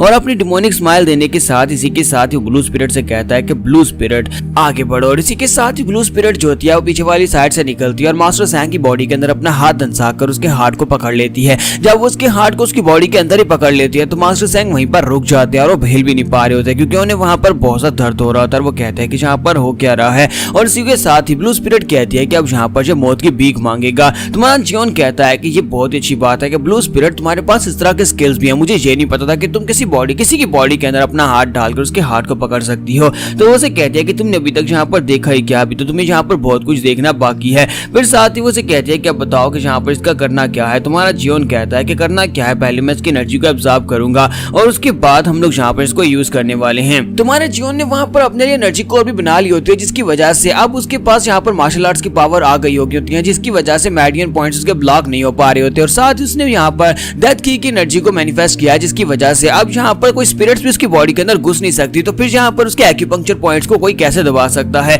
तो इसके बाद अब यहाँ पर वो लोग इस बारे में सोच रहे होते हैं कि अब हम लोग क्या करेंगे। तुम्हारा जियोन कहता है कि मैं यहाँ पर इतनी जल्दी एक्सपोज हो गया, ये आउटर ला हाल मास्टर, हम लोग इसे जान से नहीं मार सकते और ना ही यहाँ पर हम लोग इसे जिंदा छोड़ सकते हैं। तो फिर यहाँ पर मेरे पास सिर्फ एक ही ऑप्शन बचता है। वो डीमन मॉन्क से कहता है डीमन मॉन्क इसकी बॉडी के अंदर घुस जाओ। तो इसी के साथ डीमन मॉन्क जो होता है उसकी बॉडी के अंदर घुसना स्टार्ट करता है जिसकी वजह से मास्टर सैंग वहां पर दर्द के मारे चिल्लाना शुरू कर देते हैं और कहते हैं कि यहाँ पर मेरे साथ हो क्या रहा है, ये हो क्या रहा है। इसका मतलब यह है कि ये बंदा वाकई में फेक है, ये यंग मास्टर नहीं है, थर्ड यंग मास्टर नहीं है बल्कि थर्ड यंग मास्टर की जगह के ऊपर कोई और है। और इसी के साथ ही इवल मॉन्क जो होता है उसकी बॉडी के अंदर चला जाता है। उसकी बॉडी के अंदर जाने के बाद उसकी बॉडी के ऊपर कंप्लीट कंट्रोल कर लेता है। जब वो उसकी बॉडी के ऊपर कंट्रोल कर लेता है तो अब यहाँ पर उसका बंदा बन चुका है कि जैसे हमारा जियोन उसे कहेगा वो वैसे बिल्कुल सेम वैसे ही करेगा। और उसके बाद नेक्स्ट डे सुबह के वक्त गाया जाता है। सुबह के वक्त दिखाते हैं कि गोचान जो होता है सुबह के वक्त रूम के अंदर आता है तो वो वहां पर आते वक्त उसे बाहर थर्ड यंग मास्टर के रूम के बाहर बहुत सारे गार्ड्स दिखाई देते हैं जो कि आउटर ला हाल से होते हैं। तो वो कहता है कि ये क्या, ये सारे के सारे यहाँ पर क्या कार्य, और सभी लोग उसे रिस्पेक्ट भी दे रहे होते हैं। वो कहता है कि ये हमेशा ही बहुत ज्यादा एटीट्यूड में रहते हैं और कभी यहाँ पर इस तरह से मुझे रिस्पेक्ट नहीं देते। इन्हें लगता है कि हम लोग छोटे मोटे गार्ड्स हैं और ये लोग आउटर ला हाल से, इसी वजह से हम लोग सबसे बेहतर हैं, लेकिन ये लोग मुझे यहाँ पर रिस्पेक्ट क्यों दे रहे हैं। इसी के साथ ही वहां उसके सामने कैप्टन खड़ा होता है, वो भी वहां पर उसके सामने अपना सर झुकाकर उसे कहता है मिस्टर गोचान अंदर आपका थर्ड यंग मास्टर इंतजार कर रहे हैं, प्लीज अंदर आ जाएं। तो वो कहता है हाँ क्यों नहीं। और इसी के साथ ही वो सोच रहा होता है कि यहाँ पर कुछ तो अजीब हो रहा है। जैसे वो दरवाजा खोलकर अंदर आता है तो मास्टर सैंग वहां पर खड़े होते हैं। तो जियोन वहां पर कुर्सी के ऊपर बैठा होता है जबकि मास्टर सैंग उसके पास खड़े होते हैं। तो वो कहता है कि थर्ड यंग मास्टर यहाँ पर ये सब कुछ क्या हो रहा है। तो हमारा थर्ड यंग मास्टर जो होता है यानी जियोन जो होता है मास्टर सैंग से कहता है कि मास्टर सैंग तुम यहाँ से जा सकते हो, और मास्टर सैंग वहां पर से बाहर चले जाते हैं। उसके चले जाने के बाद हमारा जियोन उसे कहता है कि तुम बिल्कुल सही टाइमिंग के ऊपर आए हो, ब्रेकफास्ट भी पूरे टाइम के ऊपर ही यहाँ पर आया है, चलो जल्दी से आ जाओ मेरे साथ आकर बैठो और तुम भी यहाँ पर मेरे साथ ब्रेकफास्ट करो। तो वो कहता है कि लेकिन यंग मास्टर पहले मुझे ये तो बताओ कि यहाँ पर चल क्या रहा है। मास्टर सैंग यहाँ पर तुम्हारी बात क्यों सुन रहे थे और तुमने उन्हें ऑर्डर दिया और वो यहाँ से बाहर चले गए और उसके सारे साथी भी वहाँ पर बाहर ही खड़े हैं। तो वो कहता है कि ये सब कुछ मैं तुम्हें बाद में बताऊंगा, लेकिन पहले यहाँ पर आकर बैठो। तो जैसे वहाँ पर वो बैठता है तो उसे कहता है कि मुझे यहाँ पर तुमसे कुछ पूछना है। तो गोचान उसे कहता है क्यों नहीं, पूछो तुम्हें क्या पूछना है। तो वो उसे कहता है क्या तुम यहाँ पर मुझे मार्शल आर्ट्स के बेसिक्स के बारे में बता सकते हो, मैं यहाँ पर अपनी मॉक फैमिली के बेसिक्स सीखना चाहता हूँ मार्शल आर्ट्स के, तो क्या तुम सिखा सकते हो। तो ये बात सुनने के बाद वो बहुत ज्यादा हैरान होता है। फिर साथ उसे कहता है क्या तुम यहाँ पर बेसिक सीखना चाहते हो। और इसी के साथ ही थोड़ी देर पहले का सीन दिखाता है कि हमारा जियोन जो होता है उसके पास जो सीक्रेट मैनुअल होता है उसके मुताबिक वहां पर एडवांस लेवल की मार्शल आर्ट्स की टेक्निक को परफॉर्म करने की कोशिश कर रहा होता है, लेकिन उसकी मूवमेंट्स जो होती हैं वो कनेक्ट नहीं हो पा रही होती है और इस बात से वो काफी हैरान होता है। ब्लू स्पिरिट से कहते हैं बेवकूफ बच्चे, तुम्हें क्या लगता है कि तुम यहाँ पर डायरेक्टली एडवांस लेवल की मार्शल आर्ट्स को मास्टर कर सकते हो। क्या तुम्हें पता भी है कि मार्शल आर्ट्स के बेसिक्स को सीखना बहुत ज्यादा जरूरी होता है। अगर तुम यहाँ पर मार्शल आर्ट्स के बेसिक्स ही नहीं जानते तो फिर तुम यहाँ पर एडवांस लेवल की मार्शल आर्ट्स को कैसे परफॉर्म कर सकते हो। सीक्रेट मैनुअल के अंदर जो टेक्निक लिखी हुई है वो एडवांस लेवल की है, इसलिए पहले तुम्हें यहाँ पर इसके बेसिक्स को जानना होगा। तो इसके लिए तुम्हें यहाँ पर कोई ऐसा बंदा ढूंढना होगा जो तुम्हें बेसिक्स के बारे में सिखा सके। इसी वजह से वो अब यहाँ पर उस गोचान से पूछ रहा होता है कि क्या तुम यहाँ पर मुझे ये सब कुछ सिखा सकते हो। तो गोचान उसे कहता है कि नहीं यंग मास्टर, मैं यहाँ पर तुम्हें कैसे सिखा सकता हूँ। तो मॉक फैमिली की बेसिक टेक्निक्स के बारे में बात कर रहे हो। मॉक फैमिली की जो टेक्निक्स हैं सीक्रेट मैनुअल्स के अंदर लिखी हुई हैं और उनकी बेसिक टेक्निक्स जो होती हैं वो सिर्फ और सिर्फ मॉक फैमिली के लोगों को ही सिखाई जाती हैं। मैं मॉक फैमिली का डायरेक्ट डिसेंडेंट नहीं हूँ, बल्कि मैं तो सिर्फ और सिर्फ एक बॉडी गार्ड, उसी वजह से मैं यहाँ पर तुम्हें ये सब कुछ नहीं सिखा सकता। लेकिन एक बात को याद रखना कि अगर तुम यहाँ पर मॉक फैमिली की टेक्निक्स को सीख लेते हो और उसके बाद तुम मॉक फैमिली को छोड़कर चले जाते हो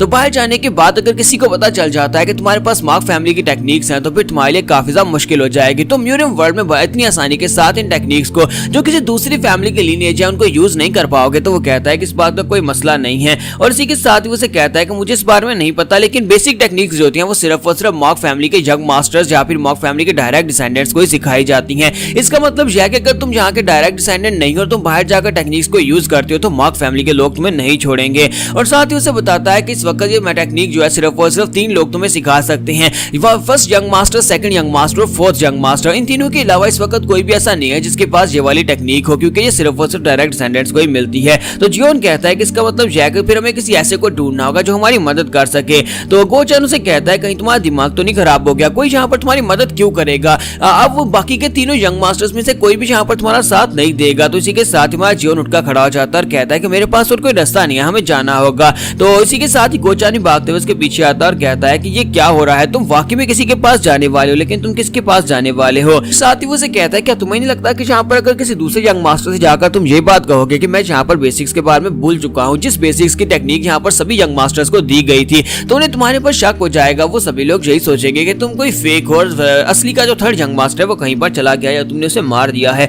तो जियोन कहता है कि ये तो उस बंदे से बात करने के बाद पता चलेगा जिसके पास मैं जा रहा हूँ। तो वो कहता है लेकिन हम लोग किसके पास जा रहे हैं? और वो लोग वहां पर से बाहर आ जाते हैं कोर्टयार्ड में, जहां पर फोर्थ यंग मास्टर होता है, वो ट्रेनिंग कर रहा होता है। तो वो कहता है कि ये क्या तुम्हें सिर्फ इसी के पास ही आना था? ये बंदा तो कभी भी तुम्हारी मदद नहीं करेगा। मैंने तुम्हें बताया था ना कि तुम्हारे और इसके दरमियान में जो झगड़ा हो गया था, यानी थर्ड यंग मास्टर और इसके दरमियान में जो झगड़ा हो गया था। इसी के साथ जियोन उसे हेलो बोलने लगता है। तो गोचान उसे रोक देता है और कहता है कि जरा शांत हो जाओ, पहले यहाँ पर इस बारे में सोच लो। थर्ड यंग मास्टर ने इसकी माँ की इंसल्ट की थी, जिसकी वजह से इसने उसे बहुत ही बुरी तरह से पीटा था। तब से दोनों एक दूसरे से बात नहीं करते और ये इससे बहुत ज्यादा नफरत भी करता है। तुम्हारा जियोन उसे कहता है लेकिन वो तो थर्ड यंग मास्टर ने किया था ना, मैंने तो नहीं किया। तो गोचान उसे कहता है लेकिन इस वक्त तुम ही थर्ड यंग मास्टर हो ना, तो उसे तो यही लगेगा ना कि तुम ही थर्ड यंग मास्टर हो। इसी के साथ ही वो उसे कहता है कि मुझे तो आज भी अच्छी तरह से याद है कि 2 साल पहले यहाँ पर क्या हुआ था। 2 साल पहले थर्ड यंग मास्टर ने यहाँ पर चाहे गलती से यहाँ पर जानबूझ से उसने फोर्थ यंग मास्टर की माँ को यहाँ पर कमीनी कुतिया कह दिया था, और जब उसने उसे यहाँ पर कमीनी कुतिया कह दिया उसके बाद से फोर्थ यंग मास्टर से इतनी बुरी तरह से पीटा था कि उस बेचारे की पसलियां टूट गई थी और साथ उसके बाजू और उसकी टांग की हड्डी टूट गई थी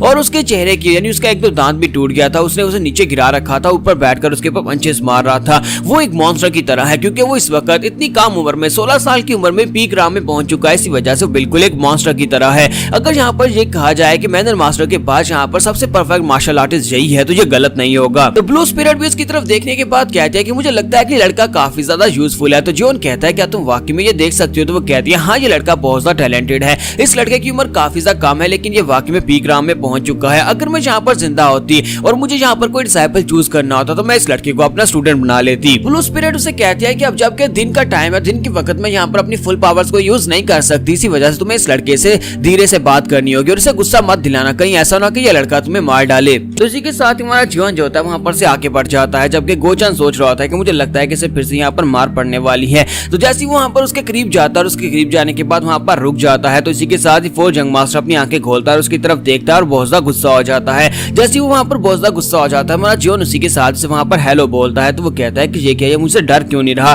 फिर साथ ही वो उसे कहता है कि यहाँ से दफा हो जाओ, मुझे यहाँ पर तुमसे और कुछ नहीं चाहिए, और यहाँ पर अगर तुम मार नहीं खाना चाहते तो यहाँ पर से चले जाओ। लेकिन वहां पर से बिल्कुल भी नहीं जाता और इसी के साथ उसके सामने आकर खड़ा हो जाता है। तो फोर्थ यंग मास्टर से कहता है कि तुम्हारा दिमाग तो नहीं खराब हो गया? और इसी के साथ हमारा जियोन अपने पास से बुक निकालता है और उसके सामने करता है। जैसे वो उसे बुक देता है और उसे कहता है कि ये देखो तुम्हारे पास क्या है, क्या तुम्हें ये बुक चाहिए? ये हमारी फैमिली का सीक्रेट मैनुअल है। जबकि यूचान उसे कहता है कि इस बात का क्या मतलब है, मैं यहाँ पर इसके ऊपर कैसे भरोसा करूँ कि ये रियल थिंग है? और इसी के साथ ही हमारा जियोन बुक उसकी तरफ फेंक देता है और कहता है खुद ही चेक कर लो। तो इसी के साथ ही यूचान जो होता है वहां पर उस बुक को ओपन करता है और उसको बुक को ओपन करने के बाद उसको पढ़ना स्टार्ट करता है और कहता है कि ये तो वाकई में असली वाली बुक है, लेकिन ऐसा कैसे हो सकता है? तुम्हें यहाँ पर से कहाँ से मिली होगी? जब वो उसे चेक कर रहा था तो बीच के कुछ पन्ने जो होते हैं वो गायब होते हैं। तो वो कहता है कि ये क्या, बीच के पन्ने कहाँ पर है, वो कहाँ पर चले गए? तो वो हमारा जियोन उसे इशारा करते हुए कहता है कि वो सारे मेरे दिमाग के अंदर हैं, वो सब कुछ मैंने याद कर रखा है। तो वो कहता है कमीने कहीं कि तुम यहाँ पर ये बुक मुझे क्यों दे रहे हो, और साथ ही तुम यहाँ पर क्या मेरे साथ कुछ निगोशिएट करने के लिए आए हो? तुम्हारा जियोन उसे कहता है कि क्या तुम्हें लगता है कि ये ज्यादा इंपॉर्टेंट है कि मैं यहाँ पर ये बुक तुम्हें क्यों दे रहा हूँ, या फिर ये ज्यादा इंपॉर्टेंट है कि मैं तुम्हारे साथ कुछ निगोशिएट करने वाला हूँ? फोर्थ यंग मास्टर गुस्से के साथ चिल्लाकर उसे कहता है कि तुम आए यहाँ पर मेरे पास आए क्या करने के लिए? मुझे तुम्हारी शक्ल भी नहीं देखनी। तुम यहाँ पर मुझे ये कहने के लिए आए हो कि आपसे मैं यहाँ का मैनर मास्टर हूँ, क्योंकि मेरे पास सीक्रेट मैनुअल्स आ चुके हैं, मैं यहाँ पर अपने सपनों को छोड़ दूं और मैं मैनर मास्टर बनने के बारे में सपना देखना छोड़ दूं। तुम ये कहने के लिए यहाँ पर आए हो? तुम्हारा जियोन उसे कहता है कि नहीं, मैं तुझे सब कुछ कहने के लिए नहीं आया। लेकिन इसी के साथ ही यूचान बुक उसकी तरफ फेंक देता है।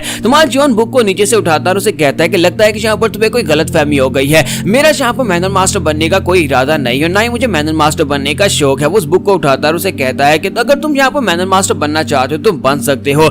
यूचान कहता है कि इस बात का क्या मतलब है, अगर तुम्हें यहाँ पर मैनर मास्टर नहीं बनना तो फिर तुम यहाँ पर किस लिए आए हो? और इसी के साथ ही वो अपना पंच बनाता है और हमारे जियोन को जबरदस्त पंच दे मारता है। जियोन के पास वहाँ पर उसके पंच को अवॉइड करने का टाइम भी नहीं होता और इसी के साथ ही वो बेचारा वहीं पर ग्राउंड के ऊपर गिर जाता है। उसके गिरने के बाद हमारा जियोन जो होता है उसकी एनर्जी को फील कर रहा था और कहता है कि मैं यहाँ पर रिएक्शन भी नहीं दे पाया। क्या एक पीक राम का मास्टर इतना पावरफुल होता है? इसने मुझे पंच मारा, मेरे पास डॉज करने का वक्त भी नहीं था। अगर मैं यहाँ पर मार्शल आर्ट्स को सीखता और मैं पीक राम में पहुंच जाता तो क्या मैं भी इसकी तरह इतना ज्यादा पावरफुल हो जाऊंगा? और हमारा जियोन वहां पर बहुत ज्यादा खुश हो जाता है। हालांकि उसकी नाक से खून बह रहा होता है लेकिन वो खुश हो रहा होता है कि उसने यहाँ पर एक पीक राम के मास्टर को देखा और इस तरह वो भी स्ट्रॉन्ग हो जाएगा। तुम्हारा जियोन कहता है कि वो बंदा जिसने मेरे ग्रैंडपा को मारा था, वो बंदा जिसके चेहरे के ऊपर स्कार था और उसके पास ब्लैक कलर की स्वर्ड थी, वो बंदा वो तो एक बहुत ज्यादा पावरफुल इंसान था। अगर मैं यहाँ पर पीक राम में पहुंच जाता और जूचान से फाइट करके इसको हरा देता हूँ तभी मैं यहाँ पर अपने आप को एक मार्शल आर्टिस्ट साबित कर पाऊंगा। मैं बहुत सारे ऐसे सोल्जर्स को देख चुका हूँ जिसमें गार्ड कैम भी था, गार्ड कैम और कुछ और ऐसे मार्शल आर्टिस्ट जो कि जिनका लेवल जो था वो पीक राम के जैसा बिल्कुल भी नहीं था।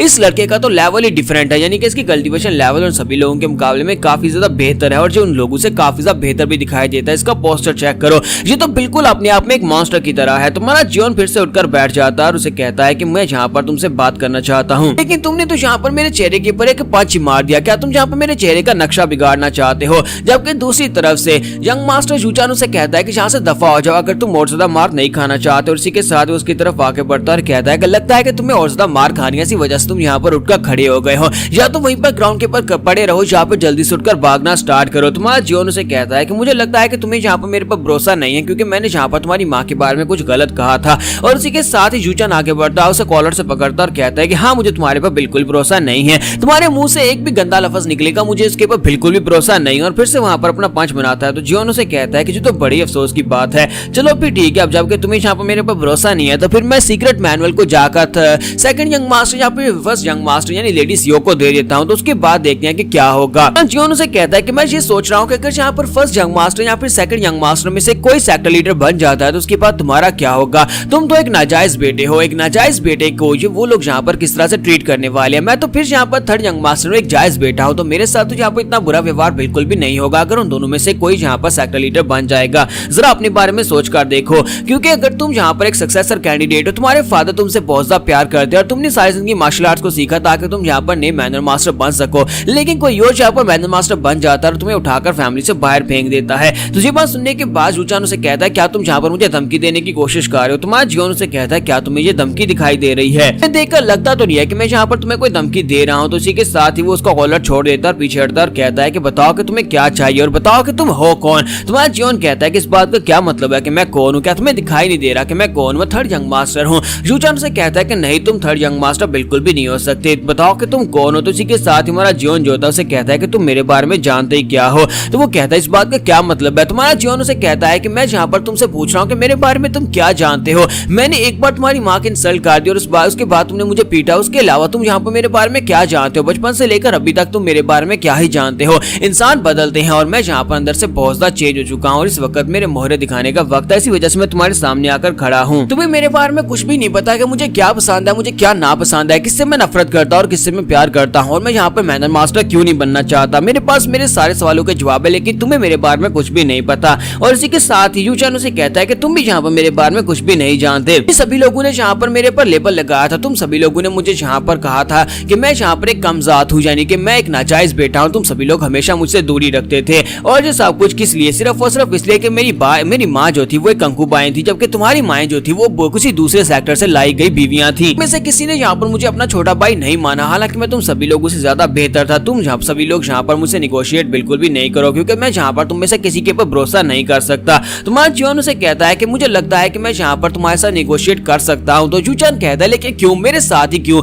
तुम्हारा जियोन कहता है क्योंकि तुम सबसे बेस्ट हो। तो ये बात सुनने के बाद इसी के साथ हमारा जूचान वहीं पर शांत हो जाता है और कहता है क्या इसने यहाँ पर क्या कहा? और साथ ही वो अंदर से सोच रहा था कि अपनी सारी जिंदगी में यहाँ पर कास्ट आउट रहा, सभी लोग मेरा मजाक उड़ाते थे, मुझे नाजायज कहते थे, मेरे अपने ब्रदर्स यहाँ पर मुझे ये कहते थे, मेरी फैमिली के सभी लोग ये कहते थे। इसी वजह से मैं हमेशा अकेला रहता था, मैं अकेले रहकर सिर्फ प्रैक्टिस करता रहता ताकि कोई तो यहाँ पर मुझे बेस्ट कहे। लेकिन आज यहाँ पर मुझे ये उम्मीद नहीं थी कि थर्ड यंग मास्टर जो कि यहाँ पर मेरी माँ से भी नफरत करता है, जिसने एक बार मुझसे मार खाई है, वो यहाँ पर मुझे सबसे बेस्ट कह देगा। सारी जिंदगी इसी मौके का तो इंतजार कर रहा था, कोई ना कोई तो यहाँ पर आकर मुझे पहचाने, कोई मुझे आकर एक्नॉलेज करे और इसने यहाँ पर मुझे कहा है कि मैं सबसे बेस्ट हूँ। मुझे लगता है कि मुझे इसकी बात सुन लेनी चाहिए, आखिर से मुझसे क्या चाहिए होगा, मैं सुन लेता हूँ कि ये मुझसे क्या चाहता है। और इसी के साथ वो कहता अच्छा ठीक है बताओ कि तुम्हें मुझसे क्या चाहिए। हमारा जियोन कहता है कि ये बहुत ही अच्छा है, चलो फिर ठीक है मैं तुम्हें बताता हूँ कि मुझे क्या चाहिए। के बाद हमारा जियोन और गोचान दोनों वहाँ पर से वापस की तरफ आ रहे होते हैं। गोचान कहता है कि मुझे लगा नहीं था कि इतनी आसानी के साथ यूचान को मना लेगा। इसने 4 जंग मास्टर को बड़ी आसानी से मना लिया। मुझे तो लगा था कि यहाँ पर इवल स्पिरिट्स को यूज करके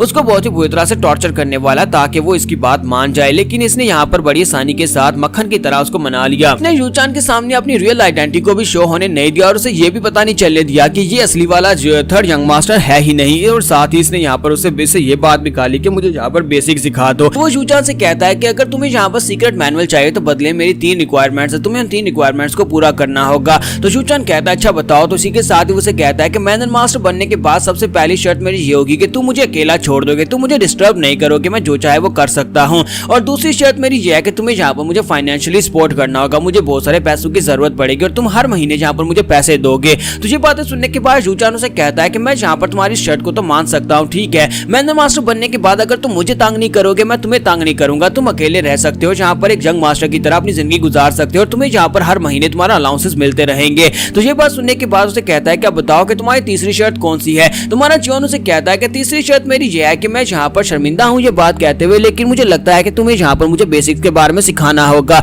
मुझे मार्शल आर्ट्स के बेसिक्स जो है वो भूल चुके हैं, इसी वजह से तुम मुझे यहाँ पर दोबारा से मार्शल आर्ट्स के बेसिक सिखाओगे। तो ये बात सुनने के बाद यूचान हंसना शुरू कर देता और कहता है कि तुम वाकई में यहाँ पर उनको भूल चुके हो, चलो कोई बात नहीं, मैं यहाँ पर तुम्हें ये बेसिक्स भी सिखा दूंगा। तुम्हारे जियोन ने उसके सामने बात इस तरह से की, उसने यहाँ पर उसके जो बहुत ही जरूरी चीज चाहिए थी उसने वहां पर तीसरे पॉइंट के तौर पर वो बात की, जिसकी वजह से यूचान को उसके ऊपर बिल्कुल भी शक नहीं हुआ। उसे लगता है कि शायद इसे पैसों की जरूरत है और ये मेरे मैनर मास्टर बनने के बाद अकेले रहना चाहता है, इसी वजह से इसने पहली 2 शर्तें मुझे बताई हैं और उसने वो दोनों शर्तें मान ली और साथ इस बेसिक को सिखाने के बारे में भी उसने मान लिया। लेकिन असल में हमारे जियोन को तो वहां पर बेसिक्स ही सीखने थे और लेकिन उसने यहाँ पर उसे इस तरह से दिखाया कि जैसे ये जो बहुत ही उसकी जरूरत नहीं है, लेकिन वो सिर्फ और सिर्फ यहाँ पर दोबारा से उनको रिवाइज करवाना चाहता है। और उसके बाद हमारा जो 4th यंग मास्टर होता है उसे वहां पर बेसिक्स के बारे में सिखाता है, जबकि हमारा जियोन जो होता है उसके पास उस सीक्रेट मैनुअल के अंदर जो पन्ने वेस्ट हो चुके हैं जो उसने फाड़ दिए थे उन पन्नों के बारे में उसे वहां पर लिख कर बताता है। उसे सब कुछ बताता है कि यहाँ पर ये सब कुछ था जो उसने अपनी मेमोरीज के अंदर स्टोर किया होता है। यहीं पर वापस आते हुए गोचान उसे कहता है कि 3rd यंग मास्टर क्या आपको वाकई में लगता है कि ये सेफ रहेगा? आपने उसे वहां पर मार्शल आर्ट्स का सीक्रेट मैनुअल दे दिया, सीक्रेट मैनुअल के अंदर जो कुछ भी था वो सब कुछ आपने उसको दे दिया, लेकिन आप यहाँ पर किसी के ऊपर इतनी आसानी से भरोसा तो नहीं करते।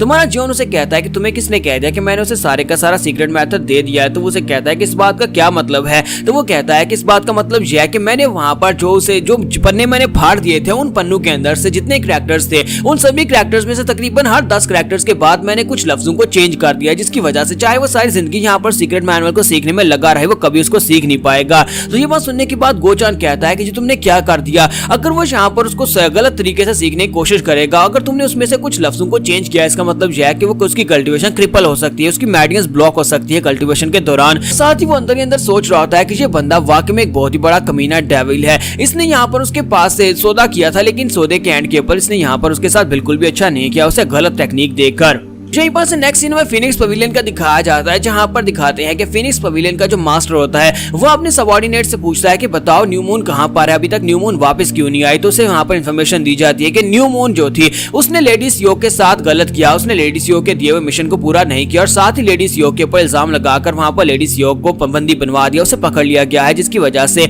न्यू मून की वजह से हमारे फिनिक्स पवेलियन और लेडी सीओ के दरमियान में जो रिलेशनशिप थे वो खराब हो चुके हैं और ऊपर से अब यहाँ पर कोई हमारे पर भरोसा भी नहीं करेगा, क्योंकि न्यू मून ने यहाँ पर हमारे साथ गद्दारी की है, उसने दुश्मन के साथ हाथ मिलाकर अब यहाँ पर से भाग चुकी है। तो हर मास्टरों से कहते हैं कि मैं चाहता हूँ कि तुम जाओ, जाकर उसे पकड़ कर लाओ। तो इस बंदे का नाम शामन रिफ्लेक्शन होता है, तो वो रिफ्लेक्शन से कहता है कि रिफ्लेक्शन अब ये काम तुम्हारे जिम्मे है, जहां पर से मर्जी जाकर न्यू मून को ढूंढ कर लाओ, उसे मेरे पास लेकर आओ, मैं उससे पूछना चाहता हूँ कि आखिर उसने ऐसा क्यों किया होगा। और इसी के साथ रिफ्लेक्शन उसे कहता है कि जी सर मैं अभी जाता हूँ, जाकर उसे ढूंढ कर लाता हूँ। और रिफ्लेक्शन वहां पर से निकल पड़ता है ताकि वो जाकर न्यू मून को ढूंढ कर ला सके। यहीं पर से नेक्स्ट सीन जो होता है पहाड़ों का दिखाया जाता है, जहां पर न्यू मून की टोपी वहां पर पड़ी होती है और साथ उसके कपड़े और उसके बेल्ट वगैरह वहां पर पड़ा होता है, जिसके ऊपर काफी सारा खून लगा होता है। सिर्फ और सिर्फ वहां पर यही चीजें होती है, इसके अलावा उसकी बॉडी वहां पर नहीं होती, सिर्फ खून वहां पर ग्राउंड के ऊपर बिखरा पड़ा होता है। तो शामन रिफ्लेक्शन जैसे वहां पर पहुंचता है तो ये देखने के बाद बहुत सा हैरान होता है और कहता है कि यहाँ पर ये सब कुछ किसने किया होगा, आए न्यू मून के साथ ये सब कुछ कौन कैसे कर सकता है, क्योंकि न्यू मून हमारी जो टॉप 3 की शामन्स में से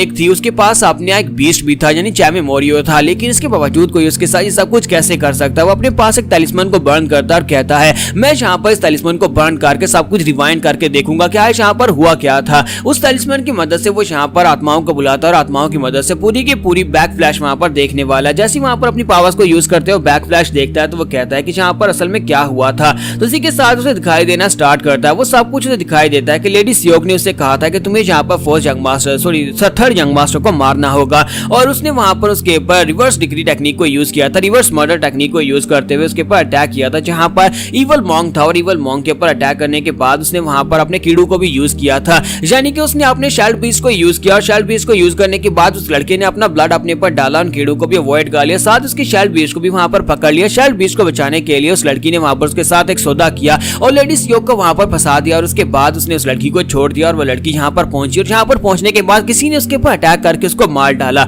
और इसी के साथ ही शामन रिफ्लेक्शन को भी वहां पर बहुत ही खतरनाक ऑमिनियस एनर्जी महसूस होती है। वो कहता है कि यहाँ पर हो क्या रहा है, मुझे यहाँ पर क्या ये कोई इल्यूजन है या फिर मुझे यहाँ पर वाकई में कोई ऐसी स्पिरिट दिखाई दे रही है जो बहुत ज्यादा पावरफुल है। तो वहां पर वो भी बेचारा बहुत ज्यादा घबरा जाता है। जैसे वहां पर वो अपनी ब्लैक फ्लैश से बाहर निकलता है तो वो कहता है कि ये कोई आर्म्स स्पिरिट नहीं थी, ये कोई येलो स्पिरिट नहीं थी, ये कोई ग्रीन स्पिरिट नहीं थी, बल्कि ये एक ब्लू स्पिरिट थी। और इसी के साथ ही वो कहता है कि मुझे हाल मास्टर को जाकर बताना होगा, हम सभी शामन्स को यहाँ पर पूरी तैयारी करनी होगी क्योंकि एक ब्लू स्पिरिट यहाँ पर अपीयर हुई है और ब्लू स्पिरिट से निमटना हम सभी लोगों के लिए आसान नहीं होने वाला। यहीं पर से नेक्स्ट सीन हमारे जियोन का दिखाया जाता है कि हमारा जियोन फोर्थ यंग मास्टर जूचान के पास से वहां पर बेसिक सीखने के बाद आता है। तो अब यहाँ पर सीक्रेट मैनुअल के अंदर जो स्पेशल टेक्निक्स होती है वो उनको परफॉर्म कर सकता है। वो बड़ी आसानी के साथ उन सभी को कोऑर्डिनेट कर रहा होता है और उन सभी मूव्स को वहां पर परफॉर्म कर रहा होता है। तो हमारे जियोन के लिए अब ये काफी ज्यादा आसान हो गया था, बड़ी आसानी के साथ वो उसकी प्रैक्टिस कर सकता है। तो ये देखने के बाद वहां पर साइड के ऊपर खड़ी ब्लू स्पिरिट ये सब कुछ देख रही होती है और एंजॉय कर रही होती है और कहती है ये लड़का बहुत अच्छे से यहाँ पर प्रैक्टिस कर रहा है,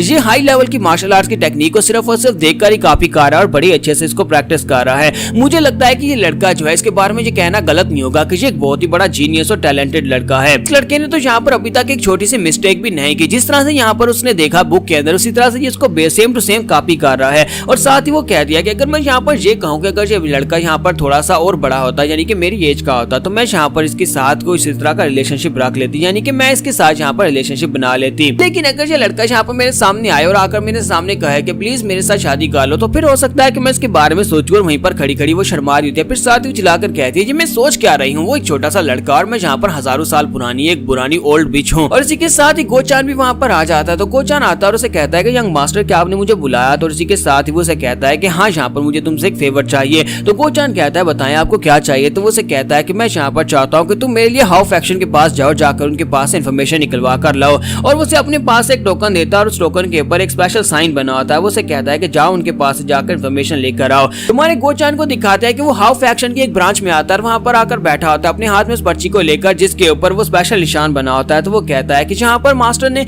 मुझे इन्फॉर्मेशन निकालने के लिए भेजा है कि मुझे जहाँ पर इस निशान की इन्फॉर्मेशन निकलवानी है, लेकिन क्या पता यहाँ पर ये इन्फॉर्मेशन दे भी पाते हैं या नहीं, क्योंकि हाउ फैक्शन की ये वाली ब्रांच एक बहुत ही छोटी सी ब्रांच है। लोग इतने ज्यादा स्किल्ड भी नहीं है, लेकिन क्योंकि ये हाउ फैक्शन की मेन ब्रांच के साथ जुड़े हुए हैं तो हो सकता है कि ये लोग इन्फॉर्मेशन निकाल कर दे सकता है कि मैं यहाँ पर यंग मास्टर जियोन का कहीं पालतू कुत्ता तो नहीं बन गया, मैं यहाँ पर इतना लॉयल कैसे हो गया, मैं उसकी सारी बातें मानता हूँ और साथ ही मुझे उसकी फिक्र भी होती रहती है, लेकिन ऐसा कैसे हो सकता है? फिर साथ ही वो सोच रहा था कि मेरी सारी जिंदगी में यहाँ पर बिल्कुल बेकार इंसान था, मुझे लगता है कि सिर्फ और सिर्फ इसी वजह से मैं ये सब कुछ कर रहा हूँ। तो वो कहता है मेरी जिंदगी में कभी मेरा कोई मकसद था ही नहीं, मेरे बचपन में मेरे पेरेंट्स ने मुझे बेच दिया था क्योंकि मेरे पेरेंट्स मुझे पाल नहीं सकते थे, इसी वजह से मुझे एक असैसिन ग्रुप को बेच दिया गया और वहां पर मुझे असैसिन बनने के लिए ट्रेनिंग दी गई, लेकिन वहां पर पता चला कि मेरे पास टैलेंट्स नहीं है। जब मेरे पास वहां पर टैलेंट्स नहीं थे तो मुझे वहां पर से भी निकाल दिया गया, लेकिन सेम टाइम के ऊपर गार्ड कैंप जो थे वो रिटायर हो रहे थे और उनके रिटायर होने के साथ उन्हें यहाँ पर एक नौकर की जरूरत थी, इसी वजह से मुझे अपने साथ अपना सर्वेंट बनाकर ले आए। मुझे पता था कि वो कभी भी यहाँ पर मुझे अपने डिसाइपल की तरह ट्रीट नहीं करने वाले, या फिर किसी एक अच्छे मालिक की तरह ट्रीट नहीं करने वाले, क्योंकि मुझे यूज करना चाहता था। इसी वजह से मुझे यहाँ पर उसके मरने का बिल्कुल भी अफसोस नहीं हुआ। लेकिन उसके बाद जब यहाँ पर थर्ड यंग मास्टर के साथ मैं हूँ, मुझे ये भी पता है कि वो भी कोई अच्छा इंसान नहीं है, लेकिन पता नहीं क्यों मुझे ऐसा लगता है जैसे अगर मैं उसके साथ वफादार रहूंगा तो मुझे यहाँ पर कुछ अचीव हो सकता है। मेरी जिंदगी तो इसी तरह यहाँ पर खत्म हो जाएगी, मैं यहाँ पर एक मास्टर को सर्व करते करते इसी तरह मर जाऊंगा। मुझे बस एक ही बात का डर लगता है कि कोई यहाँ पर मुझे बेकार समझकर छोड़ ना दे, कम से कम कोई मुझे यहाँ पर इस्तेमाल करता रहे, मुझे इसी बात की खुशी है। और इसी के साथ ही वहीं पर बैठा बैठा सोच रहा होता है, साथ ही सोचते सोचते घबरा जाता है और कहता है कि वो डिमोनिक कल्टीवेटर जो है, यानी कि स्पेशली जियोन जो है, वो किसी वक्त खुद ही यहाँ पर मुझे मार डाले तो ये मेरे लिए ज्यादा बुरा रहेगा। इसी के साथ ही दिखाते हैं कि हाउ फैक्शन का मास्टर जो होता है वहां पर से निकल कर आ रहा था, वो अपने अपने साथ एक लड़की भी लेकर आता है और उसने वहाँ पर काफी ज्यादा पी रखी होती है। वहाँ पर आने के बाद उसे कहता है कि कस्टमर प्लीज माफ करना कि मैंने जहाँ पर तुम्हें वेट करवा दिया। तो इसी के साथ ही हमारे पास गोचान वहाँ पर सोच रहा था कि इस बेकार आदमी को देखो, ये मुझे क्या इन्फॉर्मेशन देगा, दिन दहाड़े यहाँ पर पीकर टल्ली हो चुका है और एक लड़की के साथ मजे कर रहा है। और इसी के साथ वो लड़की को लेकर वहाँ पर बैठ जाता है। जैसे वहाँ पर बैठ जाता है उसे कहता है क्या तुम देख रहे हो, ये लड़की मेरी नई एस्कॉर्ट है, ये बहुत ज्यादा खूबसूरत है ना, आज रात में इसके साथ मजे करने वाला हूँ।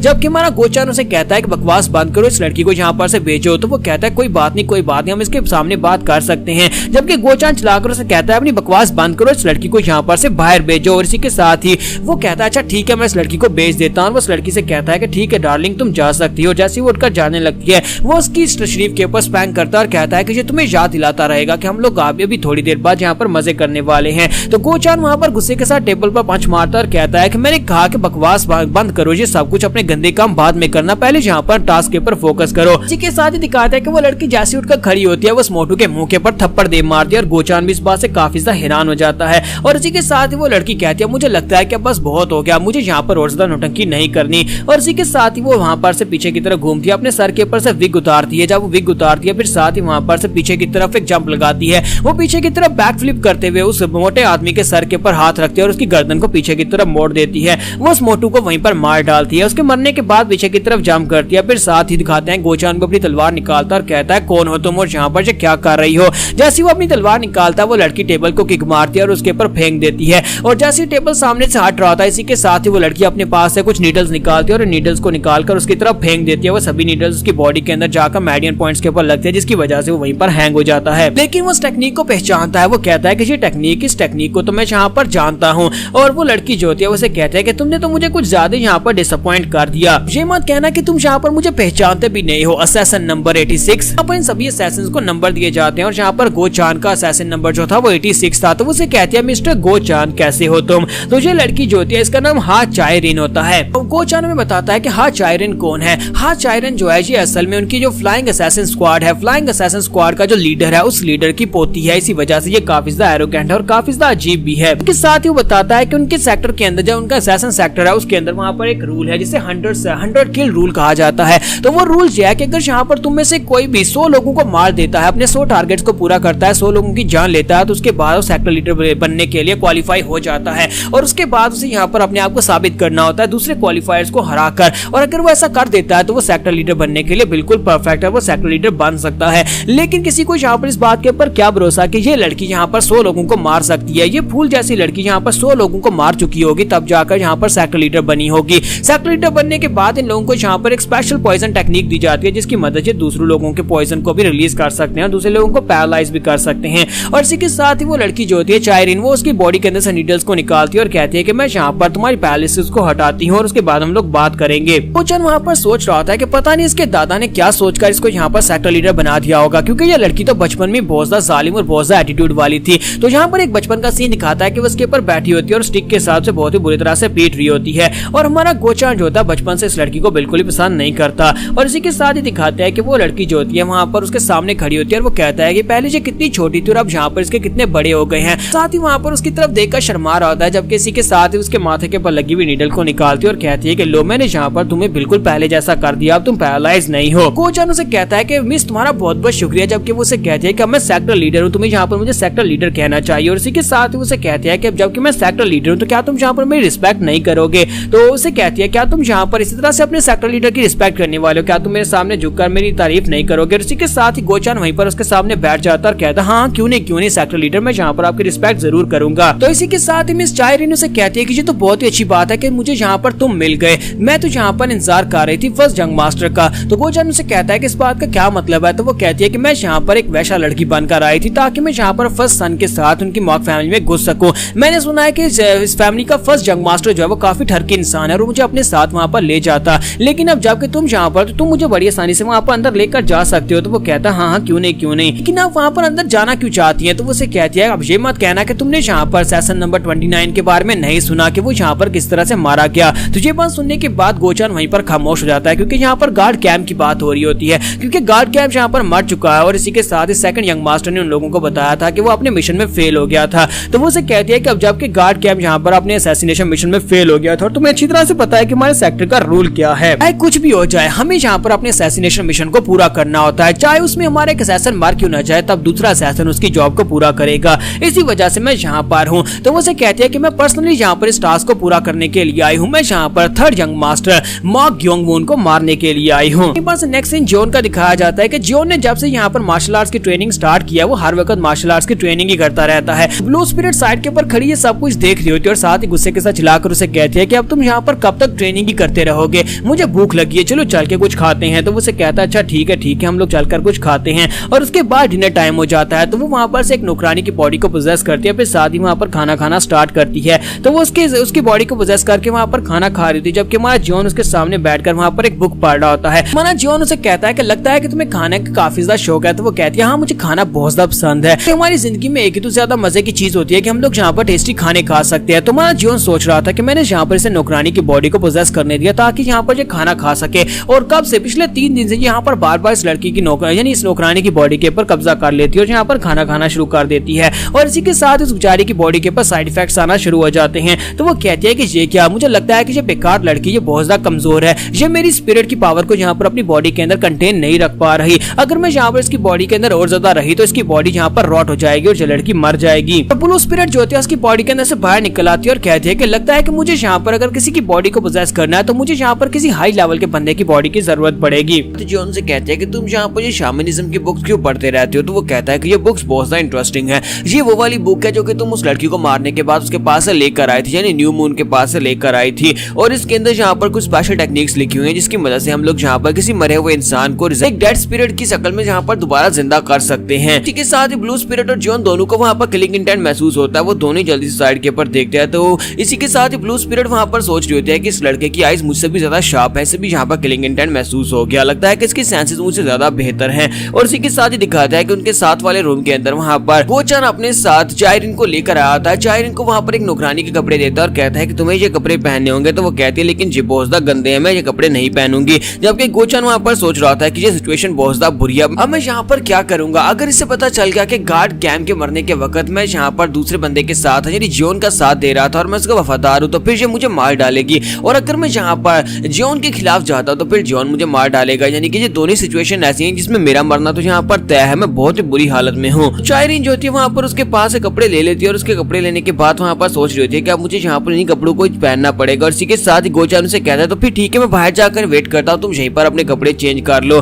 तो वो उसे कहती है क्यों, तुम यहाँ पर रुककर देखना नहीं चाहोगे, ये एक बहुत ही रेयर चांस है, तुम्हें दोबारा ये मौका नहीं मिलेगा। तो इसी के साथ ही गोचान जल्दी से पीछे की तरफ घूमता है। तो वो उसे कहती है कि मैं मुझसे मजाक कर रही हूँ, जल्दी से बाहर चले जाओ। और इसी के साथ ही हमारा गोचान जो होता है वहीं पर रुक जाता है, जबकि जायरिन जो होती है वहाँ पर काफी ज्यादा खुश हो रही थी और साथ उसे कहते हैं कि तुम्हारा बहुत बहुत शुक्रिया मुझे यहाँ पर अंदर लाने के लिए। मुझे तो लगा था कि यहाँ पर मेरे लिए अंदर आना काफी ज्यादा मुश्किल होगा, लेकिन तुम मुझे बड़ी आसानी से अंदर ले आए। तो गोचान उसे कहता है कोई बात नहीं अब जबकि मैं भी यहाँ पर अपने सीनियर ब्रदर का बदला लेना चाहता हूँ, तो इसके लिए मुझे यहाँ पर तुम्हारा साथ देना ही था। अब जबकि तुम यहाँ पर हो तो इसका मतलब यह है कि मेरी साइड के ऊपर पूरी आर्मी आ चुकी है, मैं अकेला यहाँ पर उससे बदला नहीं ले सकता था थर्ड यंग मास्टर से। इसी वजह से अब यहाँ पर तुम मेरे साथ हो तो फिर हम लोग बड़ी आसानी से बदला ले पाएंगे। और इसी के साथ ही जायरिन उसे कहती है कि मुझे लगता है कि तुम रिटायर हो चुके हो, लेकिन अभी भी तुम यहाँ पर हमारी फ्लाइंग सेक्टर के ही एक असैसिन हो और तुम यहाँ पर अपनी कोर से असैसिन हो, इसी वजह से मुझे तुम्हारे पर पूरा भरोसा है। तो जैसे वो ये बात करती है तो इसी के साथ ही गोचान पीछे की तरफ मुड़ जाता है, वो हंसते हंसते वहां से जा रहा होता है, लेकिन इसी के साथ उसके ऊपर नीडल्स फेंकती है और उसको वहां पर फिर से पैरालाइज कर देती है और उसे कहती है कि तुम्हें क्या लगा था कि मैं तुमसे ये कहूंगी कि मुझे तुम्हारे पर भरोसा है,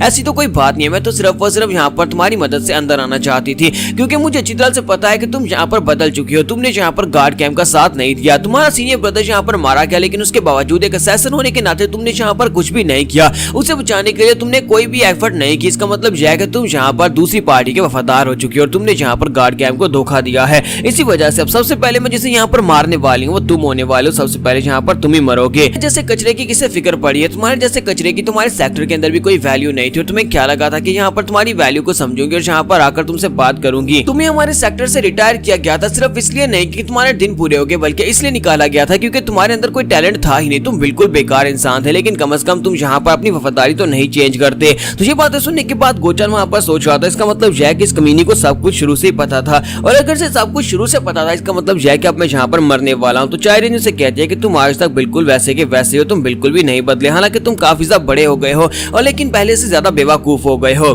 क्या तुम्हें नहीं पता कि यहाँ पर हम लोग अपनी जिंदगी में सीखते हैं, लेकिन तुमने अपनी जिंदगी में कुछ भी नहीं सीखा, इसी वजह से मैं तुम्हारे जैसे लोगों को बहुत ज्यादा डिस्पाइज करती हूँ, इसी वजह से मैं अपने सेक्टर में तुम्हारे जैसे लोगों को बिल्कुल भी देखना नहीं चाहती। जब से मैं जहाँ पर सेक्टर लीडर बनी हूँ तब से मैंने यहाँ पर तुम्हारे जैसे कचरू को सेक्टर के अंदर भर्ती करना छोड़ दिया। इसी वजह से तुम्हें यहाँ पर मरना होगा। तो गोचन वहाँ पर सोच रहा था क्या मैं यहाँ पर बस इस तरह से मर जाऊं। मैंने यहाँ पर गार्ड कैंप को धोखा दिया और उसके बाद मैं जियोन का वफादार हूँ, तो क्या मैं यहाँ पर जियोन को भी धोखा दे दूं, क्योंकि मुझे यहाँ पर एंड पर बचाने के लिए कोई नहीं आने वाला। मैं तो यहाँ पर बहुत ज्यादा कमजोर हूँ एंड पर सिर्फ और सिर्फ इसी वजह से मरने वाला हूँ, क्योंकि मैं बहुत ज्यादा कमजोर हूँ। और इसी के साथ ही चायरिन अपने पास से अपना नाइफ निकालती है और उसे कहती है कि मैं तुम्हें बताती हूँ कि सिचुएशन क्या होने वाली है। तुम गार्ड कैंप के डिसाइपल थे और उसके डिसाइपल होने के नाते तुमने यहाँ पर थर्ड यंग मास्टर को मार डाला और उसको मारने के बाद तुमने खुदकुशी कर ली। सभी लोग इस बात के ऊपर यकीन भी कर लेंगे, ये सिर्फ और सिर्फ ऐसे ही होने वाला है। और इसी के साथ ही वो कहती है कि अब यहाँ पर मर जाओ और अपना ब्लेड लेकर हमारे गोचान के ऊपर अटैक कर देती है। जैसे वो गोचान के ऊपर अटैक करती है इसी के साथ ही दरवाजा टूटता है, वहां पर से हाथ अंदर निकलता है और हमारा जियोन जो होता है वहां पर आने के बाद अपनी अटैचमेंट टेक्निक को यूज करते हुए उसके ब्लेड को अपनी तरफ पुल करता है। जैसे वो उसे पुल करता है तो उसी के साथ उसका नाइफ उसके हाथ से छूट जाता है, तो उसके नाइफ को अपने हाथ में पकड़ता है, दरवाजे को किक मारता है, वहां पर से अंदर आ जाता है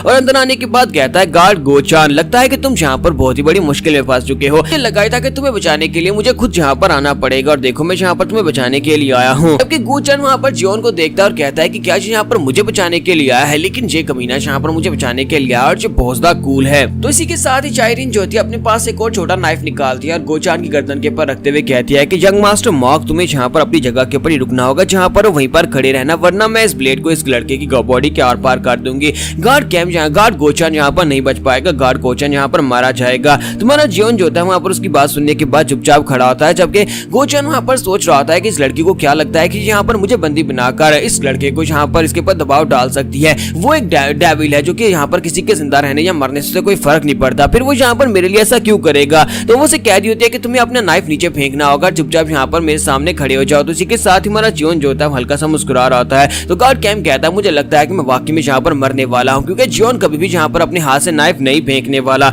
और इसी के साथ ही दिखाते हैं कि जियोन आगे की तरफ बढ़ता है और इसी के साथ अपना नाइफ उठाता है और उसे ग्राउंड के ऊपर फेंक देता है। तो जैसे वहाँ पर जियोन अपने नाइफ को ग्राउंड के ऊपर फेंक देता है, इसे देखने के बाद गोचान बहुत ज्यादा हैरान होता है और कहता है कि ये क्या यहाँ पर क्या हुआ। तो जियोन कहता है लो मैंने अपने नाइफ को फेंक दिया, चलो जल्दी से अब यहाँ पर गोचान को छोड़ दो। और इस बात से चायरिन भी काफी ज्यादा हैरान हो जाती है। तो हमारा जियोन उसे कहता है कि अब जल्दी से छोड़ दो, मैंने तुम्हें कहा ना कि अब जल्दी से छोड़ दो, तुमने कहा था कि नाइफ फेंकना है। चायरिन कहती है कि इसका मतलब यह कि गोचान तुम्हारे लिए काफी ज्यादा वैल्यूएबल बंदा है, इसी वजह से तुम इसकी जान बचाने के लिए सब कुछ करने को तैयार हो। तुम्हारा जियोन वहां पर उसे कहता है कि हाँ जैसा समझ लो, क्योंकि मैं यहाँ पर अभी भी इससे काफी सारे काम लेने वाला हूँ। और इसी के साथ ही वो कहता है अब अगर तुम यहाँ पर इसे अभी छोड़ देती हो तो मैं तुमसे वादा करता हूँ कि मैं तुम्हें जिंदा छोड़ दूंगा। ये तुम्हारे लिए एक मौका है, लेकिन अगर तुमने अभी से नहीं छोड़ा तो उसके बाद तुम्हारे पास जिंदा रहने का कोई मौका नहीं रहेगा। तो ये बात सुनने के बाद चायरिन भी काफी ज्यादा हैरान होती है और कहती है कि ये क्या बकवास कर रहा है, ये कह रहा है कि ये यहाँ पर मुझे जिंदा छोड़ देगा, ये मुझे यहाँ पर एक मौका देने की कोशिश कर रहा है। और उसे कहती है कि तुम्हारी हिम्मत कैसी हुई यहाँ पर हमारे फ्लाइंग असैसिन सेक्टर लीडर से इस तरह की बात करने की। और साथ ही वो उसे कहती है कि अगर तुम वाकई में यहाँ पर गोचान को बचाना चाहते हो तो मेरे सामने घुटने टेको, अपने घुटने टेकर यहाँ पर इसके लिए माफी की भीख मांगो।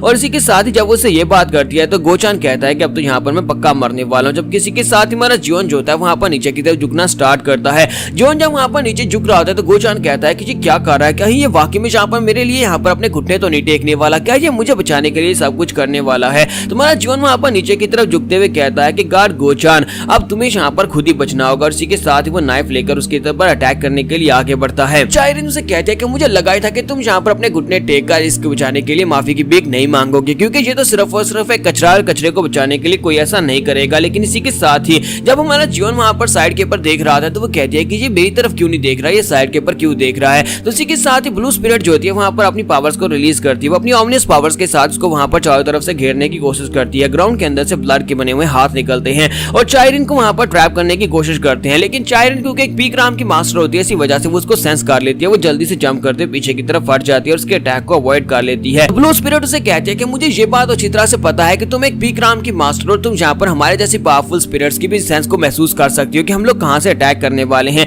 इसी वजह से तुम यहाँ पर बच पाई हो। लेकिन असल में ये अटैक यहाँ पर से नहीं होने वाला था, बल्कि अपने पीछे देखो। और पीछे वाली साइड के ऊपर हमारा जियोन जो होता है अपना ब्लेड लेकर उसके पीछे पहुंच चुका होता है। इसी के साथ ही जियोन पीछे से निकलता है, अपना नाइफ लेकर उसके ऊपर अटैक कर देता है। जियोन जब उसके ऊपर अटैक करता है तो इसी के साथ उसके हाथ से दोबारा नाइफ भी गिर जाता है और वो पीछे की तरफ जंप करते हुए हटती है। और इसी के साथ हमारा जियोन जो होता है गोचान को उठाता है, उसे धक्का देकर साइड के ऊपर फेंक देता है और साथ ही उसकी नीडल्स भी निकाल देता है और कहता है कि लो गार्ड गोचान तुम्हें बचा लिया गया है। और गार्ड गोचान जो होता है वहां पर बच जाता है और उसके बचने के बाद हमारा जियोन जो होता है वो बड़ी तेजी के साथ उसके ऊपर अटैक करने के लिए आगे बढ़ता है। लेकिन लेकिन पहले जब उसने अपने नाइफ के साथ अटैक किया था तो इसी के साथ ही चायरिन वहां पर उस बारे में सोच रही होती है। चायरिन कहते हैं कि मुझे नहीं पता कि यहाँ पर अजीब क्या हो रहा है, लेकिन जब इसने अपने नाइफ को थ्रो किया था उस वक्त मुझे महसूस हुआ था कि ये बहुत ज्यादा कमजोर है, इसकी मार्शल आर्ट्स इतनी स्ट्रॉन्ग नहीं है, इसी वजह से इसके नाइफ के अंदर बिल्कुल भी दम नहीं था। तो इसी के साथ ही चायरिन जो होती है वहां पर जब उसे लगता है कि ये कमजोर है तो उसे मारने के लिए आगे बढ़ती है और कहती है कि अब जबकि ये कमजोर है तो इसे मरना होगा। कमजोर लोगों की किस्मत में सिर्फ एक ही बात होती है कि उन्हें मरना होता है। और इसी के साथ ही वो आगे बढ़ती है और साथ ही अपने पास अपने स्पेशल ट्रेजर को निकालती है।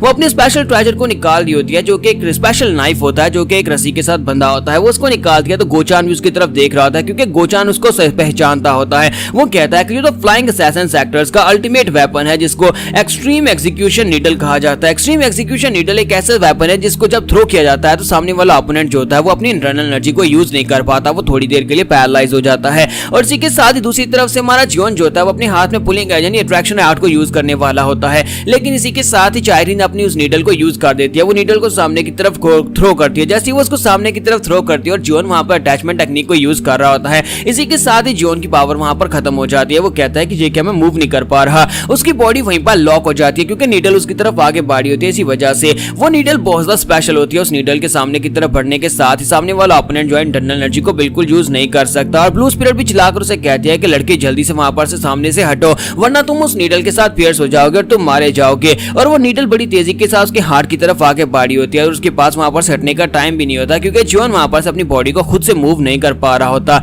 और इसी के साथ गार्ड कैंप को दिखाते हैं कि गार्ड कैंप बड़ी तेजी के साथ भागता हुआ आगे बढ़ता है, जियोन को धक्का देकर उसे साइड के ऊपर फेंक देता है। जब वो उसे साइड के ऊपर फेंक देता है तो वो सभी लोग ये देखकर बहुत ज्यादा हैरान होते हैं कि गार्ड कैंप ने ऐसा क्यों किया होगा। और गार्ड कैंप जो होता है वो सीधा उस नीडल के सामने आ जाता है और वो नीडल सीधी उसके दिल के अंदर आकर लगती है। जैसे वो नीडल उसकी बॉडी के अंदर आकर दस जाती है वो वहीं पर ग्राउंड के ऊपर गिर जाता है। तो ये देखने के बाद हमारा जियोन जो होता है बहुत ज्यादा गुस्सा हो जाता है। हमारा जियोन बहुत ज्यादा गुस्सा हो जाता है, वहां पर डिमोनिक एनर्जी को रिलीज करते हैं। ब्लू स्पिरिट से कहता है कि ब्लू स्पिरिट मार डालो। इसी के साथ ही ब्लू स्पिरिट जो होती है बड़ी तेजी के साथ आगे की तरफ बढ़ती है और दूसरी तरफ से वो लड़की चायरिन जो होती है अपने पास नीडल्स निकालकर हमारे जियोन के ऊपर फेंकती है। तुम्हारा जियोन अपनी अट्रैक्शन आर्ट को यूज करता है, अपने हाथ को सामने की तरफ करता है तो वो सभी नीडल्स उसके हाथ के अंदर आकर दंस जाती हैं। लेकिन हमारे जियोन को अब यहाँ पर इस बात से ज्यादा फर्क नहीं पड़ता क्योंकि वो बहुत ज्यादा गुस्से में होता है। और दूसरी तरफ दिखाते हैं कि चायरिन जो होती है उसकी बॉडी वहां पर ब्लड के साथ कवर हो रही होती है क्योंकि ब्लू स्पिरिट जो होती है पीछे से आकर उसे जकड़ लेती है। वो ब्लड के साथ उसे पकड़कर वहां पर पीछे ले जाती है और इसी के साथ उसे वहां पर दीवार के अंदर दंसा देती है जहां पर वो अपने ब्लड के हाथों के साथ उसका मुंह भी बंद कर देती है और उसे कहती है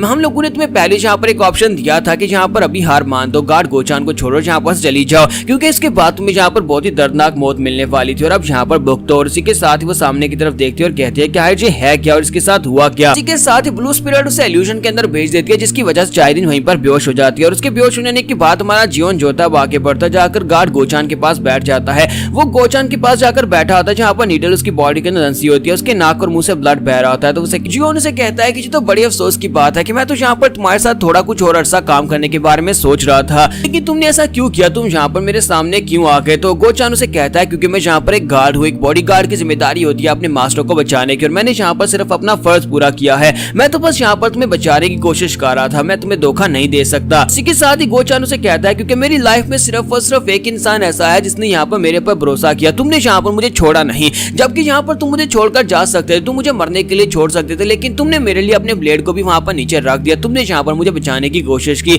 अगर तुमने यहाँ पर मुझे धोखा नहीं दिया तो फिर मैं यहाँ पर तुम्हें धोखा क्यों देता। इसी वजह से मैं यहाँ पर किसी को छोड़ना नहीं चाहता। एंड के पर मुझे बस यही चाहिए था कि मैं अगर यहाँ पर मरूं तो किसी के लिए मरूं जहाँ पर मैं बहुत ज्यादा खुश हूँ। और इसी के साथ ही गार्ड गोचान वहां पर अपनी आंखें बंद कर देता है और वो मर जाता है। तो गार्ड गोचान जो होता है वो मर जाता है। तो उसके मरने के साथ ही चायरिन फिर से उठकर खड़ी हो जाती है और कहती है लगता है कि ये तो मर गया। तुम्हारा जियोन उसकी तरफ देखता है और कहता है कि ये क्या तुमने इस लड़की की बॉडी के ऊपर कब्जा कर लिया। तो वो उसे कहती है कि हाँ ये लड़की की बॉडी बहुत ज्यादा सेक्सी है और मेरे लिए ये बिल्कुल अच्छी है, इसी वजह से मैंने इसकी बॉडी के ऊपर कब्जा किया है। और इसी के साथ ही दिखाता है कि उसकी बॉडी के ऊपर भी साइड इफेक्ट्स आना शुरू हो जाते हैं। तो इसी के साथ ही ब्लू स्पिरिट गुस्सा हो जाती है और कहती है कि मैंने इस लड़की की बॉडी के ऊपर कब्जा किया, लेकिन साथ ही इस लड़की की बॉडी के ऊपर भी साइड इफेक्ट्स आना शुरू हो गए, ये तो बहुत ज्यादा बेकार बॉडी है। फिर साथ ही वो गोचान की तरफ देखती है और कहती है कि अब यहाँ पर इसका क्या करेंगे, ये तो यहाँ पर मर गया है, इसे इस तरह से बिल्कुल भी नहीं मरना चाहिए था और ये बेचारा तो यहाँ पर एक वेंजफुल स्पिरिट भी नहीं बन सकता हमारी तरह, क्योंकि इसके अंदर कोई भी रिजेंटमेंट नहीं है। लगता है कि मरते वक्त ये बहुत ज्यादा खुश था, इसी वजह से इसकी बॉडी के अंदर कोई हेट्रेड भी नहीं है। हमारा जियोन जो होता है वहां पर उसकी बात सुनने के बाद कहता है कि मैंने यहाँ पर उस बुक को पढ़ा था जो कि न्यू मून के पास से तुम लेकर आई थी, उसके अंदर लिखा हुआ था कि हम लोग एक टेक्निक की मदद से यहाँ पर ऐसे इंसान को भी यहाँ पर स्पिरिट में चेंज कर सकते हैं जिसकी बॉडी के अंदर कोई भी वेंजेंस यहाँ पे हेट्रेड की भावना ना हो, तभी हम लोग यहाँ पर उसे एक स्पिरिट स्पिरिट बना सकते हैं। और इसी के साथ ही हमारा जीवन वहाँ पर स्पेशल मंत्र बोलना शुरू करता है। तो ब्लू स्पिरिट उसे कहती है कि तुम यहाँ पर क्या करने वाले हो, तुम्हें यहाँ पर बहुत सारी डेथ की को वेस्ट करना पड़ेगा। तो वो कहता है कोई बात नहीं, मैं यहाँ पर अपनी डेथ की एनर्जी को यूज करूंगा, मैं अपनी डेथ की एनर्जी की मदद से इसको यहाँ पर दोबारा से जिंदा करूंगा। और इसी के साथ ही वहाँ पर रिचुअल परफॉर्म करना स्टार्ट करता है। तुम्हारा जीवन वहाँ पर रिचुअल परफॉर्म कर रहा था। रिचुअल परफॉर्म करने के बाद वो उसकी सोल को वहाँ पर से बाहर निकाल लेता है। तो गोचान की बॉडी के अंदर से सोल का एक कॉप निकलता है। तो उसे कहती है जी तो बहुत ज्यादा कमजोर है, मुझे नहीं लगता कि यहाँ पर ज्यादा देर तक सर्वाइव कर पाएगा, हमें इसके लिए यहाँ पर एक बॉडी ढूंढनी होगी जिस बॉडी के अंदर जो रहकर सर्वाइव कर पाए। जॉन कहता है कि इस वक्त फिलहाल के लिए हमारे पास यहाँ पर और कोई बॉडी नहीं है, मुझे लगता है कि इसके लिए मेरे पास एक परफेक्ट बॉडी है जिसके अंदर मैं इसे यहाँ पर कंटेन कर सकता हूँ और हम लोग यहाँ पर गोचान को दोबारा जिंदा कर सकते हैं। इसके साथ ही दिखाते हैं कि जॉन के साथ उसकी वहाँ पर एक स्ट्रिंग जुड़ी होती है। तो ब्लू स्पिरिट उसे कहती है लगता है कि अब जबकि तुमने इसे जिंदा किया और हम दोनों यहाँ पर इसको जानते थे और इसी वजह से ये तुम्हारी फैमिलियर स्पिरिट बनकर वापस आया है, यानी कि अब हमारी तरह ये भी तुम्हारा फैमिलियर स्पिरिट है, तुम इससे जो कराए वो करवा सकते हो, लेकिन इसके लिए तुम्हें एक वेसल की जरूरत पड़ेगी। जॉन जो होता है वहाँ पर चायरन की बॉडी जो होती है वो ब्लू स्पिरिट को चायरन की बॉडी के अंदर से बाहर निकालता है और साथ उस बॉडी के अंदर गोचान को डाल देता है। तो गोचान को उसको बॉडी के अंदर डालने के बाद गोचान जो होता है वो सोच रहा था क्या मैं यहाँ पर मर चुका हूँ, क्या मैं यहाँ पर किसी दूसरी दुनिया में आ गया हूँ, लेकिन मुझे यहाँ पर कुछ अजीब महसूस क्यों हो रहा है। उसी के साथ से बाहर से आवाज आती है। तुम्हारा जीवन उसे आवाज दे रहा था और कहता है गार्ड गोचान चलो जल्दी से ड्रामा बंद करो और उठ जाओ। तो जैसे वहां पर अपनी आंखें खोलता है वो कहता है कि ये क्या, ये तो यंग मास्टर की आवाज है। वो उठकर बैठ जाता है और कहता है कि यंग मास्टर ये क्या, मैं तो मर गया था, मैं जिंदा कैसे हूँ। तो वो कहता है कि मेरी बात को ध्यान से सुनो, तुम मर गए थे लेकिन तुम्हारे मरने के बाद मैंने अपनी डेथ की और साथ में यहाँ पर तुम्हारी सोल को दोबारा से इस राम में रख लिया, अपनी डेथ की मदद से तुम्हें दोबारा जिंदा कर लिया है। अब तुम मेरी फैमिलियर स्पिरिट बन चुके हो और तुम्हारे लिए यहाँ पर मुझे एक बॉडी की जरूरत थी क्योंकि तुम बहुत ज्यादा कमजोर थे, इसी वजह से मैंने यहाँ पर तुम्हें ये वाली बॉडी दे दी। गार्ड गोचान उसे कहता है कि जरा रुको, तुम यहाँ पर क्या बात कर रहे हो कि मुझे ये वाली बॉडी दे दी। तुम्हारा जीवन उसे कहता है कि मैं यहाँ पर तुमसे यही कह रहा हूँ कि मेरे पास यहाँ पर और कोई चॉइस नहीं थी, तुम्हारे लिए यहाँ पर सिर्फ यही एक बॉडी थी, तो मैंने तुम्हें इसी बॉडी के अंदर रख दिया।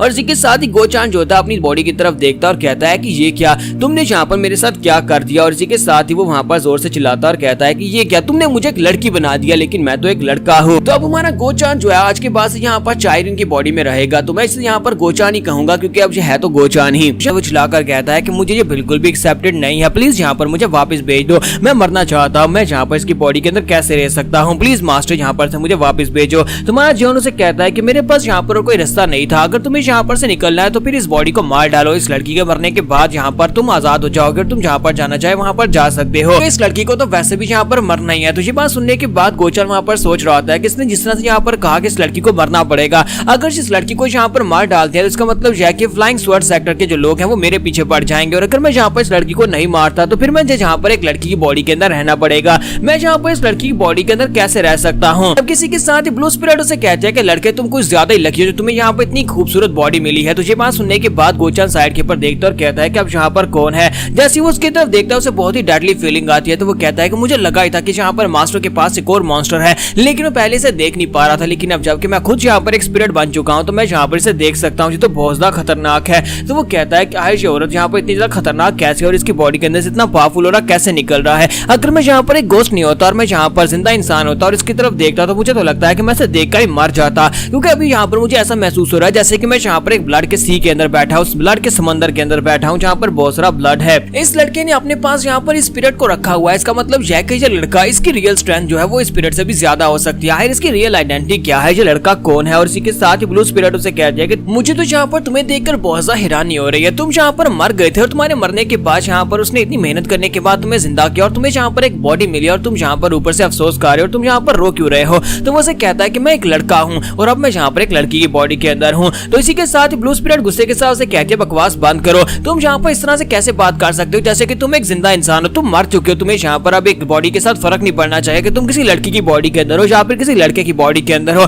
तुम्हें तो शुक्र मनाना चाहिए कि तुम कभी यहाँ पर मार्शल आर्ट्स के 0 लेवल के ऊपर थे और अब यहाँ पर तुम मार्शल आर्ट्स की पीक पर पहुंच चुके हो, इस बॉडी के साथ में मार्शल आर्ट्स फ्री में मिल रही हैं। ब्लू स्पिरिट की बात सुनने के बाद जॉन कहता है कि इसे यहाँ पर साबित करने का सिर्फ एक ही तरीका है, हमें इसे दिखाना होगा कि ये कितना काबिल है और पीक राम क्या होती है। और इसी के साथ ही जॉन उसे किक मार देता है। जैसे ही हमारा जॉन उसे किक मारता है तो इसी के साथ ही चायरन की बॉडी जो होती है अपने आप वहां पर से रिएक्ट करती है, क्योंकि वो मार्शल आर्ट्स की पीक पर होती है, इसी वजह से बड़ी आसानी के साथ उसकी किक को वहां पर डॉज कर लेती है। तो उसे डॉज करने के बाद हमारा गोचान बहुत ज्यादा हैरान होता है और कहता है कि ये अचानक से यहाँ पर क्या हुआ, क्या तुम यहाँ पर मुझे मारना चाहते हो। तो जॉन उसे कहता है कि क्या तुमने यहाँ पर देखा, अब तुम्हें यहाँ पर मार्शल आर्ट्स की पीक मिल चुकी है और तुम यहाँ पर पहले से काफी ज्यादा बेहतर हो गए हो। जबकि वो भी काफी ज्यादा खुश हो जाता है और कहता है ये तो बहुत ही अच्छी बात है, अब मैं यहाँ पर मार्शल आर्ट्स परफॉर्म कर सकता हूँ, मैं अपनी सारी जिंदगी सिर्फ कचरा था और मार्शल आर्ट्स भी ठीक से परफॉर्म नहीं कर सकता था, लेकिन अब यहाँ पर ये काफी ज्यादा बेहतर है। और इसी के साथ ब्लू स्पिरिट से कहते हैं कि मुझे लगता है कि तुम यहाँ पर अब इस बात से काफी ज्यादा सेटिस्फाइड हो गए कि तुम्हें काफी अच्छी पावर मिल गई है। तो वो कहता है लेकिन फिर भी मैं यहाँ पर एक लड़का हूँ, एक लड़की की बॉडी के साथ मैं कैसे रहूंगा। जबकि ब्लू स्पिरिट उसे कहती है कि मुझे पता है कि तुम्हारे जैसे लोग जो होते हैं एक लड़की की बॉडी के अंदर आने के बाद जब कोई यहाँ पर उनको ना देख रहा हो तब ये लोग खुद ही यहाँ पर अपनी बॉडी को टच करते रहते हैं और यहाँ पर मजे लेते रहते हैं, और मुझे लगता है कि तुम भी वैसा ही हो। तो वो कहता है नहीं ऐसा कुछ भी नहीं है, मैं ऐसा बिल्कुल भी नहीं हूँ। जियोन उसे कहता है गॉड गोचान, मुझे लगता है कि फिलहाल के लिए तुम्हें इसी बॉडी के साथ काम चलाना होगा, बाद में जब यहाँ पर मुझे कोई नई बॉडी मिलेगी तो मैं तुम्हें उसके अंदर ट्रांसफर कर दूंगा, फिलहाल इसी के अंदर रहो।